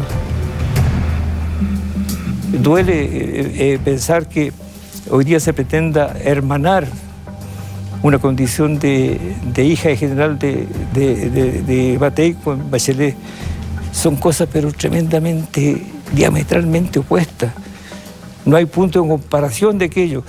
Yo sé que cada una de ellas representa un asunto político. No es bueno que estemos basando en la personalidad de ellas la lucha que se avecina. La lucha que se avecina, como decía adelante, es entre dos sistemas distintos de mirar el país, dos proyectos políticos económicos distintos. No son dos mujeres distintas, pero la prensa trata de llegar a eso, a decir que esta mujer es aquí, esta allá. Se llega a tal extremo de decir, y perdónenme la expresión tan grosera que voy a decir porque es como se verifica. Si la Matei, es decir, si una persona cualquiera, una pobladora, una profesional, dice groserías, esa es una rota de mierda. Si la Matei dice groserías, es una mujer fuerte. Eso hace la prensa. Y eso quieren venderle a la opinión pública. Yo pienso que la señora Evelyn Matei debe llegar con las carretillas doloridas a la casa, porque de que es candidata anda con una sonrisa permanente. Y eso cuesta. La sonrisa permanente cuesta porque estos elementos hay que mantenerlos rígidos un buen tiempo. Y eso no es el hábito de la Matei. Ella no es sonriente, ella es agresiva. Don Ernesto, Michelle Bachelet en algunas declaraciones dijo que había perdonado a sus torturadores. ¿Cómo se llega a perdonar a un torturador? Y me gustaría preguntarle si usted lo hizo también. No, yo no he perdonado a nadie, ni tampoco he olvidado a nadie. He tomado actitudes de entendimiento con mucha gente. Con la Fuerza Aérea tengo las mejores relaciones. En la época de General Sarabia hicimos un encuentro bastante importante en Quintero, en que todos los exfederados fueron aceptados en la Fuerza Aérea como miembros en servicio activo. Y tuvimos un hermoso encuentro en Quintero, con presencia del ministro de Defensa en la época, que era Michelle Bachelet, con la presencia del senador Ominami en ese tiempo. Fue un encuentro de camaradería en que la Fuerza Aérea nos entregó una visión completa de la estrategia de la Fuerza Aérea, de lo que hacía en bienestar social, etc. Pero que eso lo hicimos y lo reconocimos, pero no como un perdón y un olvido, sino como un reconocimiento de una actitud que estábamos asumiendo. Pero yo personalmente pienso que no se puede olvidar ni perdonar. Tal vez no soy lo suficientemente cristiano para poner una mejilla cuando me golpearon la otra. Pero no descalifico a quien quiere perdonar. No, ella es un asunto absolutamente personal. Hoy, ¿por quienes lo torturaron? ¿Por quienes, como usted dijo hace un rato en esta conversación, le pusieron corriente, ya sea en sus testículos, en su pene, sí, en distintas partes de su cuerpo, aún más, considerando que eran sus compañeros, que eran sus pares? Sí. ¿Siente odio hoy? ¿Sintió odio en algún momento? Naturalmente. ¿Hoy siente odio? Naturalmente, sí. Yo no sería honesto con mi conciencia si dijera que no odio a quien me torturó. No puedo ser amigo que me torturó. Esto no significa que si yo lo encuentro en la calle lo voy a escupir ni lo voy a patear. Seguramente lo ignoro. Pero en mi conciencia está un odio permanente contra aquello. Y no contra él, sino contra aquello que significa el actuar de esa manera como una actitud humana. Lo odio como un individuo que no está respetando la dignidad del ser humano. En ese contexto coloco a todos estos individuos que fueron torturadores. De modo que en eso no me pierdo. No hay perdón ni hay olvido, pero sí entendimiento. ¿Por qué no? ¿Cómo hacer? Y así entiendo, digamos, esta promiscuidad que decía recién.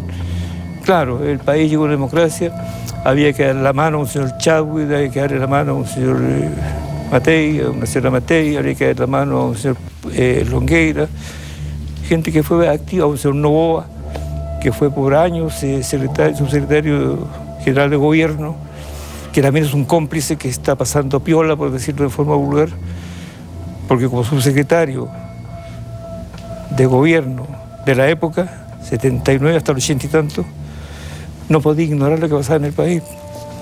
Él no puede ignorar que se mató a Jiménez, que se mató a Guerrero, que se mató a Latino. Todas esas cosas no puede ignorarle, que es subsecretario. Pero en esta mentalidad chilena, de una prudencia tan dilatada que tiene un límite con la cobardía, no somos capaces de hacer más. Llegamos a esos puntos de convivencia social. Entonces la pregunta es, ¿vale la pena enterrar una cantidad enorme de valores para los fines de tener un país reconciliado y feliz? ¿O el país se reconcilia precisamente haciendo notar los hechos que produjeron toda esta situación? Los hechos reales, porque si yo escucho a un cretino como Hermógenes Pérez de Arce, él dice que todo se produjo porque la Unión Popular torturaba, asesinaba y qué sé yo. Yo soy un testigo vivo de la historia y estaba en las Fuerzas Armadas en la época. Y puedo decir categóricamente que durante la Unidad Popular lo único que hacían desórdenes revolucionarios y agresivos eran Patria y Libertad y una serie de individuos de la derecha. Y los estudiantes que salían a la calle a molestar y hacer estaban manejados por la democracia cristiana de la época. Entonces, todo aquello, hay gente que lo quiere ignorar y transformar la historia. La historia yo la conozco porque la viví. La única delito de lo popular fue que las calles de Santiago se llenaron de pobres. El tipo que nunca había llegado a Ahumada pudo transitar por Ahumada en esa época. Tal vez ese fue el delito de lo popular, de haber establecido la reforma agraria, de que el peón que trabajara la tierra fuera dueño de la tierra. Tal vez fue el delito de haber nacionalizado el cobre, que en vez de entregarle toda nuestra riqueza a los americanos, fuera para nosotros. Tal vez fue un delito haber pretendido nacionalizar la banca, que las enormes ventajas económicas de la banca no fueran de los individuos que estaban manejando la banca, sino que del país. Claro, todo eso fueron delitos, pero delitos contra una clase que te decía delante que son otro Chile, el Chile de los privilegios. Hoy día hay que buscar un camino que permita el Chile de los no privilegiados, un Chile que permita avanzar en otra dimensión, porque esto no tiene alternativa. No podemos seguir ignorando lo que pasó, no podemos seguir sujetos a una constitución que a ojos vistas es inmoral, es inconstitucional, es trucha, por usar la palabra que usaba adelante, porque fue hecha en un plebiscito en que no había registros electorales, simplemente. Entonces es una constitución que no representa al país, de modo que es imperativo sobre una nueva constitución. Y eso lo quieren gran parte de los candidatos presidenciales que están en la línea divisoria de la izquierda y de la derecha. El candidato de la derecha no quiere mover nada porque le interesa. ¿Cómo va a querer deshacer el binominal la derecha cuando el binominal le entrega instrumentos en el Parlamento para tener cierta equitaridad con las fuerzas de izquierda o centroizquierda? No quiere. ¿Cómo va a querer modificar la AFP cuando sus negocios se desaparecen? No tienen el flujo de capital necesario para moverse porque la AFP pasaría a ser del Estado, no sé de qué instrumento. ¿Cómo va a querer modificar la ley laboral cuando hoy día los sindicatos están reducidos a la mínima expresión y no tienen ninguna capacidad negociadora con los empresarios? Entonces, todas cosas que el país está mirando hoy día y que afortunadamente, y esto es bueno reconocerlo, es un mérito de la juventud de hoy. La juventud de hoy tiene el mérito de haber sido capaz de decir cosas que nuestra generación y las posteriores no dijeron. El país, en general, después del golpe militar, y cuando hablo del país, de este país que está de la línea divisoria hacia la izquierda, centroizquierda, ese país perdió la autoestima. Se sintieron realmente incapaces y tal vez se sintieron hasta cobardes. Y esa falta de autoestima es la que camina en todos los subgobiernos de la Constitución hacia adelante. Y tuvo que venir un gobierno de derecha para que empezáramos a reaccionar. Y reaccionan precisamente los jóvenes, que son los primeros que son capaces de decir estas cosas deben cambiar. Y obviamente que van a cambiar, porque el país no puede seguir viviendo en esta institucionalidad falsa que nos entregó la Junta Militar y que fue administrada posteriormente por 20 años por la Concertación. Muchos dicen, pero la Bachelet era de la Concertación y estuvo 4 años y no hizo nada. Bueno, pero hay que ver cuál es el contexto. En aquella época no había estos estudiantes diciendo hay que hacer estas cosas. En ese tiempo las mayorías parlamentarias eran bastante exiguas y precarias. De modo que hoy día lo que se quiere, y esa será una campaña fuerte, que haya una mayoría parlamentaria de tal manera que seamos capaces de modificar toda la legislación pinochetista. Hoy día la campaña es obtener la presidencia de la República con Michelle Bachelet y obtener un parlamento capaz de apoyar todas las iniciativas que tenga el Ejecutivo. Si no logramos eso, seguiremos siendo, es tal vez duro decirlo, pero seguiremos siendo un pueblo de cretinos. Porque no puede ser otra cosa. Cuando yo advierto que en La Granja o en Conchalí tiene alguna mayoría parlamentaria la derecha, es como para decir, ¿qué pasa en este mundo? ¿Qué intereses defiende la población de Conchalí? ¿Qué intereses defiende el poblador de La Granja para darle el voto a un individuo que representa la derecha económica? Bueno, eso tiene que terminar.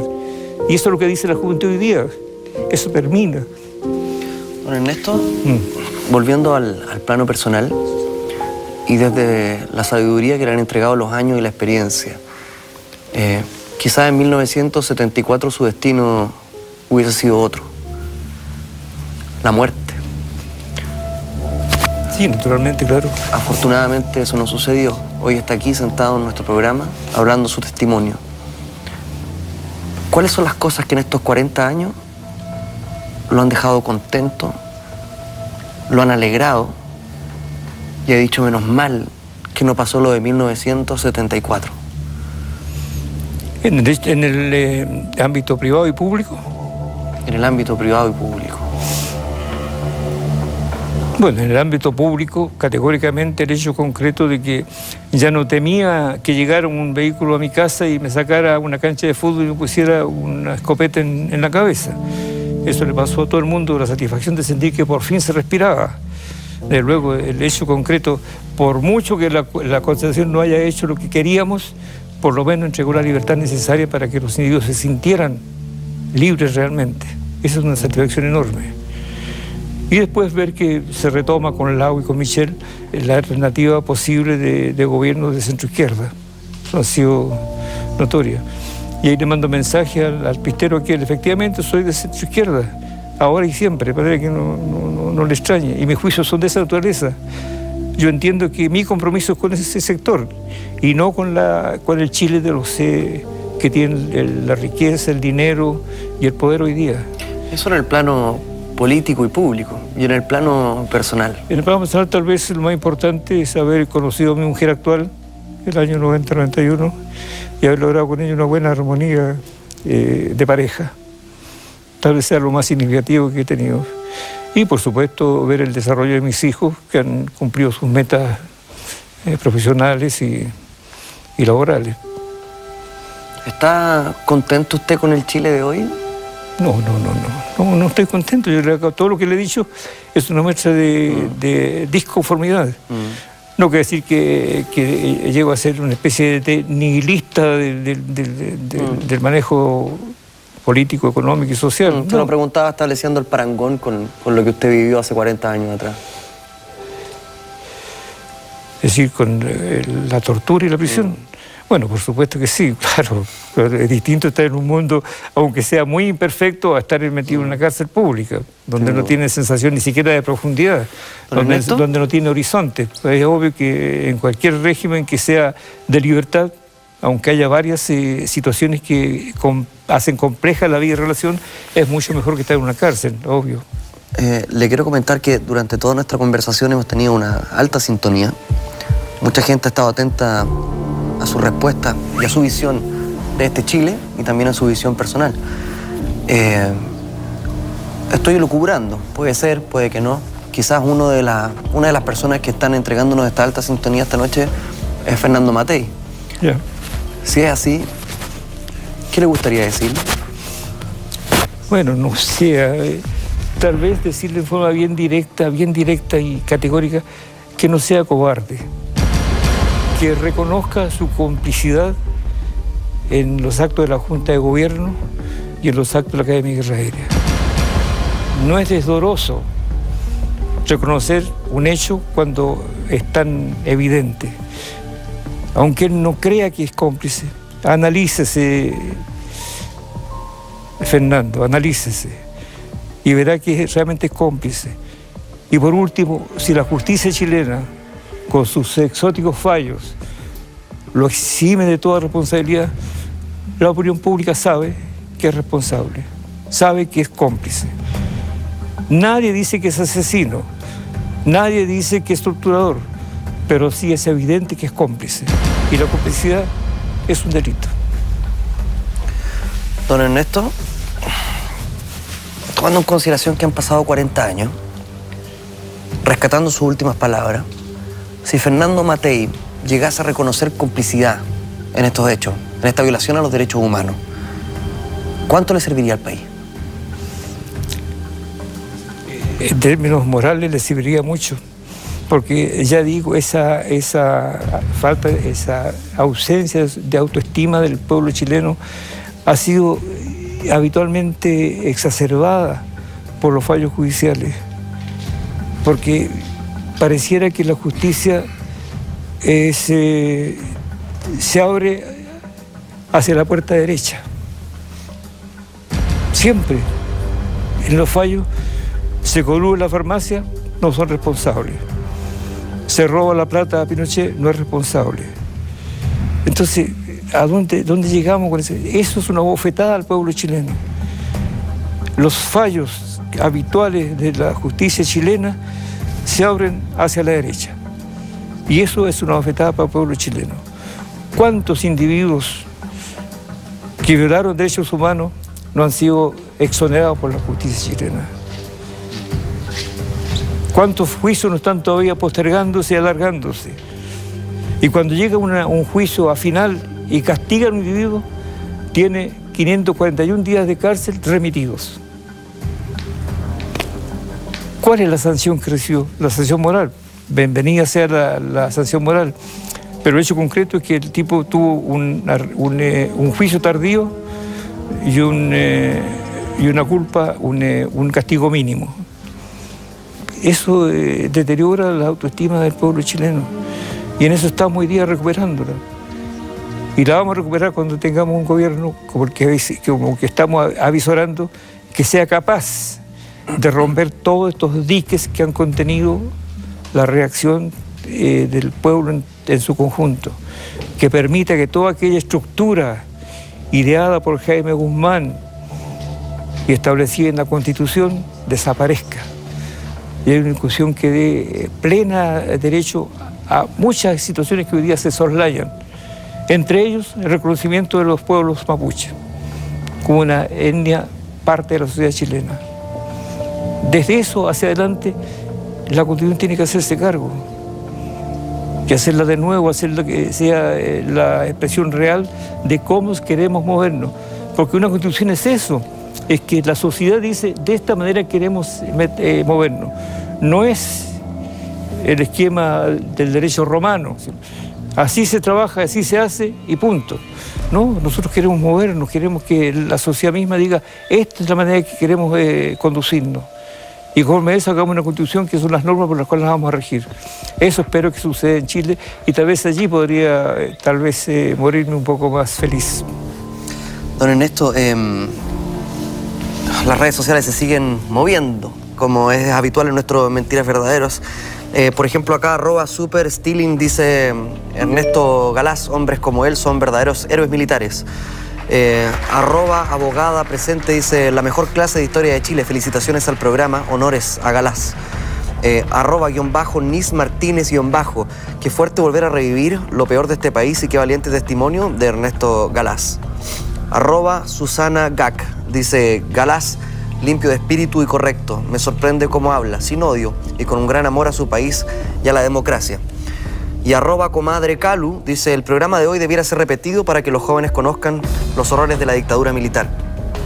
Gracias a todos los que nos están escribiendo y que han hecho nuevamente a este programa un trending topic. Para aquellos que se vienen integrando a nuestra sintonía, que se vienen recién enchufando a nuestra conversación, les quiero decir que estamos con una nueva sección, a 40 años del golpe militar. Y nuestro primer invitado es don Ernesto Galaz, ex comandante de la FACH. ¿Por qué está acá? Veamos esta nota. La Fuerza Aérea bombardeado solo bajo la inspiración patriótica. La historia es nuestra.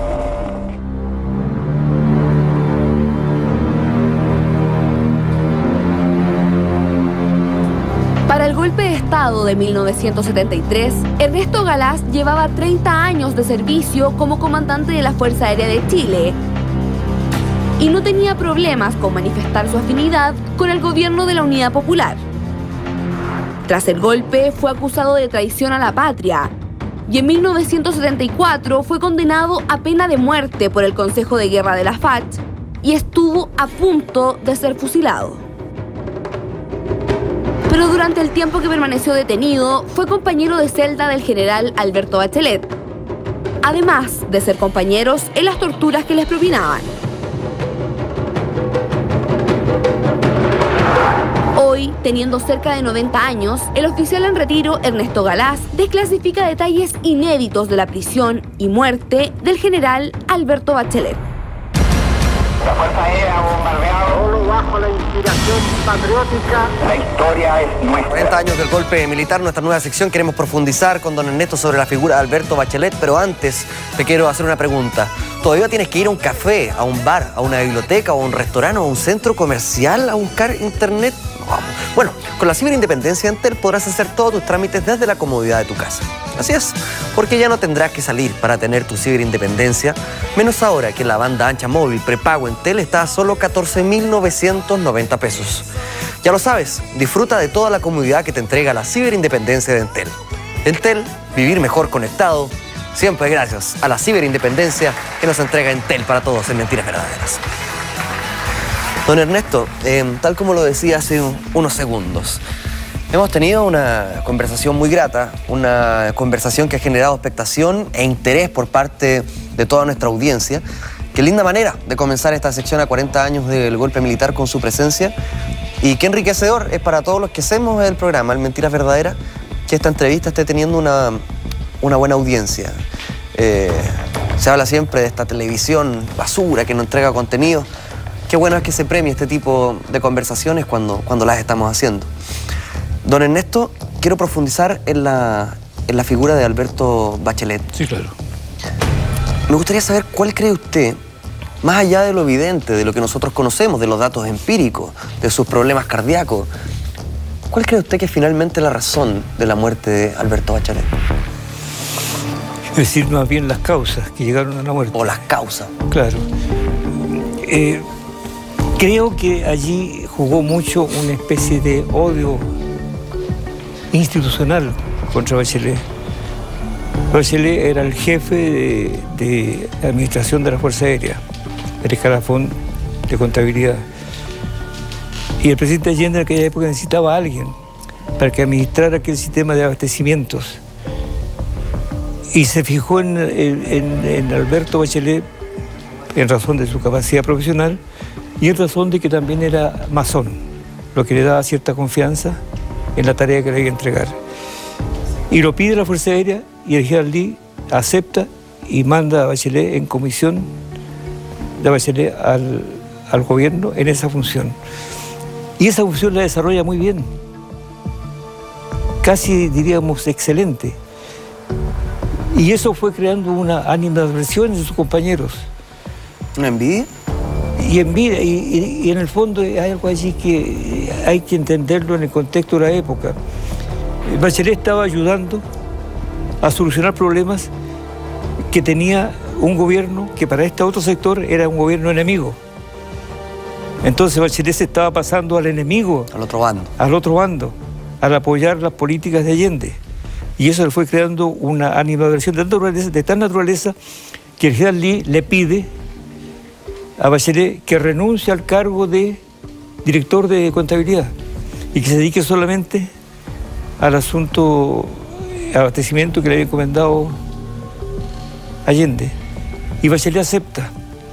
Pero Bachelet no se percata de que esa maniobra tan simple significa sacarlo del Consejo de Generales. Es decir, él ya no va a participar en la deliberación de los generales. Pierde poder de decisión.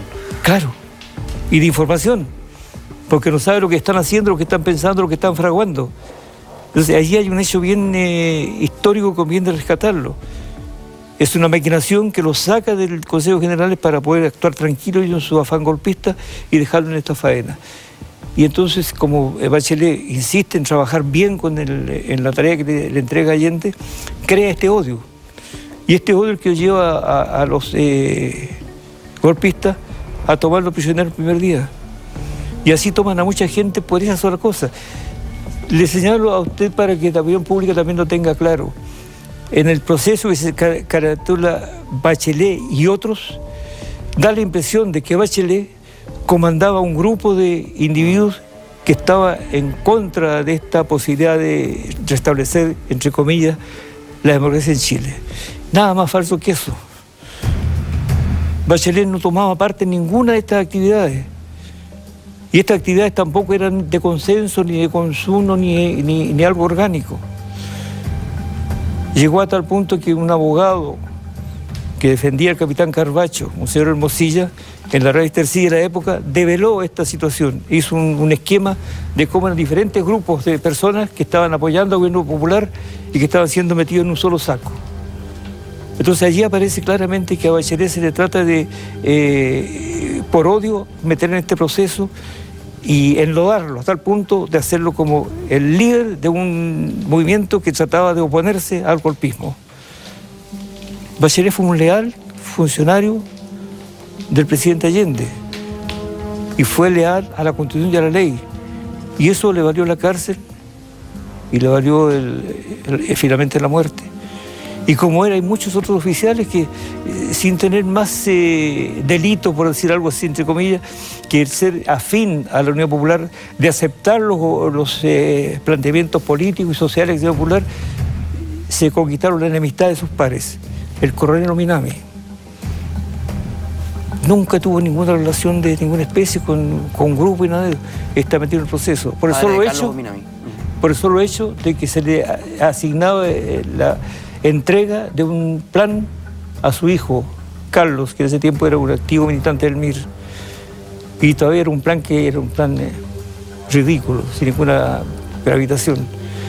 Al comandante Silva lo tenían preso porque era un oficial de inteligencia que en aquella época de gobierno popular detectó un intento de asesinato al presidente Allende de un individuo de Valparaíso, y él lo desarmó con su investigación, lo desarmó.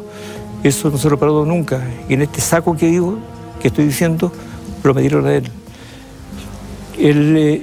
Miranda, el coronel, y yo no teníamos más delito que haber tratado de juntar autoridades de la Fuerza Aérea con autoridades del gobierno de Allende.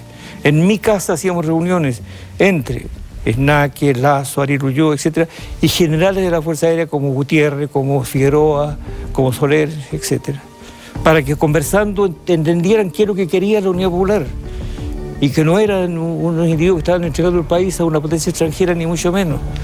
Bueno, eso también fue un delito considerado para este proceso tan exótico. El capitán Vergara y otro grupo tenían conversas sobre la materia con un sesgo claramente institucional. Oficiales que estaban pensando en que había que defender la institucionalidad del gobierno de Allende. Los oficiales, algunos influenciados por el MIR o los partidos socialistas, también estaban preparados para impedir una posibilidad de golpe. Pero en todos grupos separados. Y que después lo colocan en este saco, señalando a Bachelet como uno de los líderes del movimiento. Y por eso la persecución. Y por eso la inquina contra él. Y tal vez por eso la muerte de Bachelet. Esas son las razones categóricas. Hubo una alevosía especial, entonces, con Alberto Bachelet. Ni más ni menos, claro, ni más ni menos. Y de sus amigos, Gerald Lee era amigo de él. Si en aquel tiempo eran todos amigos. Claro, Lee era amigo de él, Matei era amigo de él, todos eran amigos de él. ¿Hasta qué punto le asignamos el valor de amistad, entonces? Si tanto cambian las cosas. Claro, Lee se murió. Si estuviera vivo, a lo mejor también estaría publicitando en todas las páginas de la prensa de derecha la amistad con Bachelet, que es lo que hace Matei hoy día. Usted en algún momento habló de envidia de parte de algunos pares al trabajo que estaba realizando Alberto Bachelet. Envidia y malestar. ¿Lee era uno de aquellos? No me conteste todavía, porque antes quiero decirle un buen dato a usted y a todos los amigos del Mentiras Verdaderas. Me refiero al restaurante Fuego y Leña, que es el mejor restaurante de comida brasileña de Santiago. Disfruta de la mejor carne a la espada y tenedor libre. Un ambiente muy agradable con shows todos los fines de semana. Están ubicados en las Termas Internacionales, Panamericana, kilómetro 48. Un lugar que podrás visitar junto a tu familia y disfrutar de un momento muy especial. Qué duda cabe, mira con todas esas exquisiteces que estamos viendo en pantalla. Toda la información la encuentras al teléfono 284-6428 y ahí Joao les hará una atención con ese salud, un pesquito sour que se ve maravilloso. Desde acá, gracias Joao por Fuego y Leña, donde están todos desde ya cordialmente invitados. El general Lee sintió envidia o una especial animadversión a la figura de Alberto Bachelet. Lee era una especie de fanático anticomunista, un fanático antimarxista. ¿De dónde sacó aquel fanatismo visceral? No sé. Tal vez se compró con mucha vehemencia la prédica norteamericana entre las Fuerzas Armadas, lo que no fue extraño porque gran parte del generalato fue influido por aquella prédica. De modo entonces que el hecho de que Bachelet estuviera ayudando a solucionar un problema de este gobierno, que no era el gobierno de ellos, que era un gobierno que estaba inclinándose al marxismo internacional, le produjo un malestar enorme.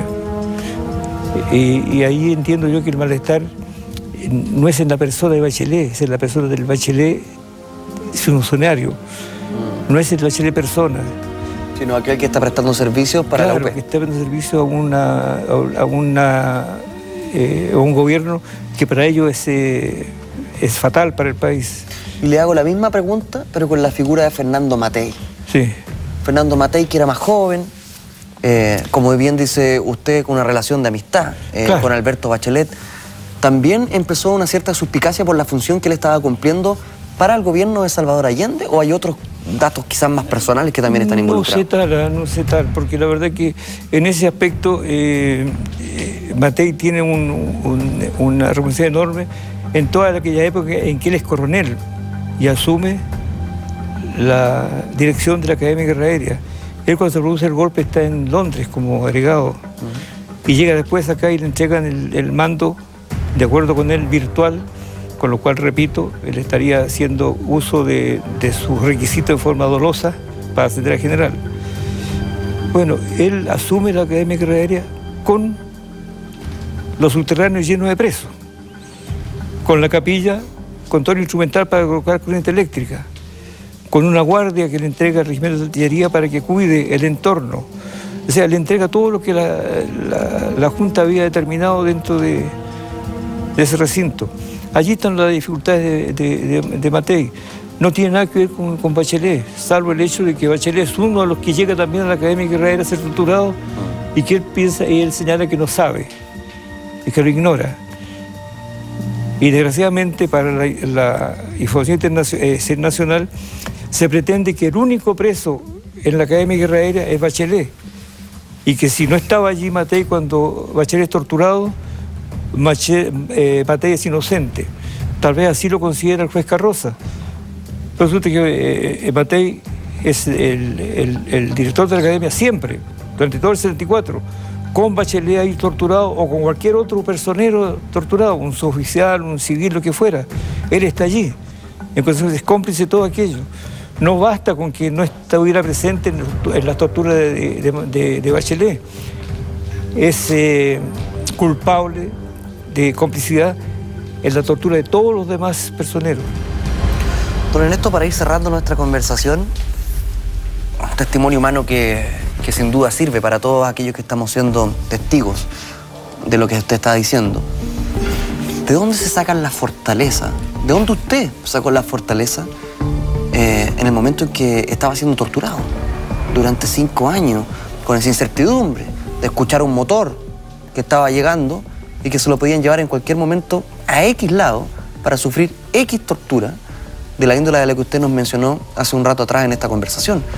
¿A qué se aferraba? ¿De dónde se sacan las fuerzas para mantenerse así? Bueno, ese es un esquema que podríamos extenderlo a todos los que fuimos prisioneros en aquella época, que fue un centenar de empleados civiles, suboficiales y oficiales.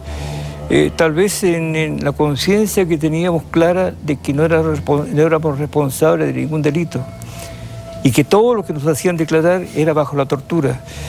En el fondo teníamos conciencia de que no éramos delincuentes. Tal vez eso es lo que nos mantuvo firmes y resueltos a seguir en esta lucha. Cuando llegamos a la cárcel pública, nosotros, ahí el grupo éramos unos 100 que estábamos en ese patio, la Galería 2 de la cárcel pública, lo primero que hicimos fue asear el patio, colocar un califo eléctrico, limpiar los baños, hacer una vida digna dentro de la cárcel. Bueno, ese es el temperamento que teníamos esos presos. No estábamos renunciando a nada. No nos habían quebrado, como pretendía la dictadura. No nos quebraron. Y seguimos luchando hasta lograr muchos la salida más pronto, menos pronta. Pero todos teníamos la sensación de que nos asignábamos un valor, que es haber sido consecuente con nuestros principios y nuestros valores. Esa es tal vez la fortaleza fundamental. Y yo creo que eso no lo tienen los torturadores. Yo creo que un torturador, por mucho que justifique su acción, debe tener una especie de asco consigo mismo. Porque estaba dañando a un ser humano. Y eso no puede en ningún caso producir cierta satisfacción. Es el inverso del caso nuestro. Nosotros éramos las víctimas y sentíamos que todo lo que nos hacían era algo que no merecíamos. Que nosotros estábamos defendiendo valores de tal naturaleza que esos valores molestaban a nuestros torturadores. Y eso nos mantuvo siempre erguidos. ¿Tiene fe en la justicia? Para ser sincero, no. La encuentro lenta, engorrosa, y sobre todo pensando en hechos bien concretos. Existe la profesión de abogado. El abogado es un profesional que tiene que defender tanto a un culpable como a un inocente y tiene que dar argumentos. Entonces todo juicio se remite a eso, a los elementos que entrega la parte que acusa y la parte que defiende, el hechor y el defensor, el delincuente y el que defiende al delincuente. Y el juez termina por determinar algo que está de acuerdo con sus decisiones. Decisiones que a mí me parece bastante también curioso, porque no sé si usted ha estado alguna vez en un juicio, pero los juicios los llevan los actuarios, no los jueces. El juez Carroza no lo he visto nunca. Y yo he sido por lo menos unas 10 veces llevado a ese tribunal por el asesinato del cabo Espinosa en la base aérea de El Bosque, por el asunto de la muerte de Bachelet, por la muerte del cabo Reyes, en fin. Y siempre me interrogaba un actuario. Nunca tenía la posibilidad de decirle al juez las cosas que yo pienso. Bueno, ese esquema existe. Si yo tengo un juicio hoy día por un estacionamiento que me han robado, quien me atiende es el actuario. Y el juez, esa cosa pequeñita, no se mete, no sabe. Don Ernesto, se nos está yendo el tiempo del programa, pasó volando. ¿Sabe cuánto rato llevamos batiendo la lengua? No sé. 2 horas y un poquito más. No me digas tanto. Bueno, podemos seguir 3 horas más. Si yo tengo problema. Así se nos pasó el tiempo. Qué bueno. Oiga, y usted con 87 años ni sintió el hecho de que son las 12:35 ya de la noche. Qué bien. Oiga, déjame hacerle una última pregunta. Mucha gente está comentando acá. ¿Tiene Twitter usted? Sí, pero no sé cómo usarlo. Muchas cosas se me arrancan. Ya. Tengo un Twitter, pero no sé cómo usarlo. Pero es @Ernesto2843. Correcto. ¿Y por qué el 2843? ¿Esas personas? Me lo guardo. Ya. Ernesto2843, entonces, para quienes quieren escribirle directamente a don Ernesto Galaz, ex comandante de la Fuerza Aérea, que nos ha contado una historia que nos dignifica a todos y nos enorgullece como programa, esperamos que ustedes también como audiencia. Siempre cumplimos esta función nosotros de entregar los antecedentes, de ponerlos sobre la mesa, y ustedes son finalmente quienes hacen la evaluación, valga la redundancia, final en sus casas. Don Ernesto, los últimos segundos para que se despida con sus propias palabras, desde ya agradeciendo el hecho de que usted esté acá hasta esta hora además. Desde luego me alegro mucho poder entregar un testimonio que sirva por lo menos como información a mucha gente que todo lo acontecido el 11 de septiembre del 73 lo considera una historia. Bueno, yo estoy dando un testimonio de una historia vivida y eso me alegra mucho poder entregarlo a través de este canal. Y a usted le agradezco también la deferencia en la entrevista y me permito, si no es algo que no se use, pero felicitarlo por su capacidad de interrogador porque me gustaría tenerlo a mí en una sala de interrogación. Es capaz de sacar muchas cosas. Muchas gracias. Bien, encantado de saludarme. Gracias por haber estado acá. Gracias, se puede ir a descansar tranquilo ahora. Un verdadero testimonio vivo de la historia de este país. Qué orgullo poder conversar con usted, poder entrevistarlo y qué orgullo que haya estado también en nuestro programa. Felices también de que ustedes se hayan deleitado con esta entrevista. Nosotros nos encontramos mañana puntualmente, siempre lo digo, soy majadero en esto, pero es verdad. A las 22:28 comienza el Mentiras Verdaderas. Nos encontramos mañana. Se viene ahora un nuevo capítulo de Así Somos. Muchas gracias.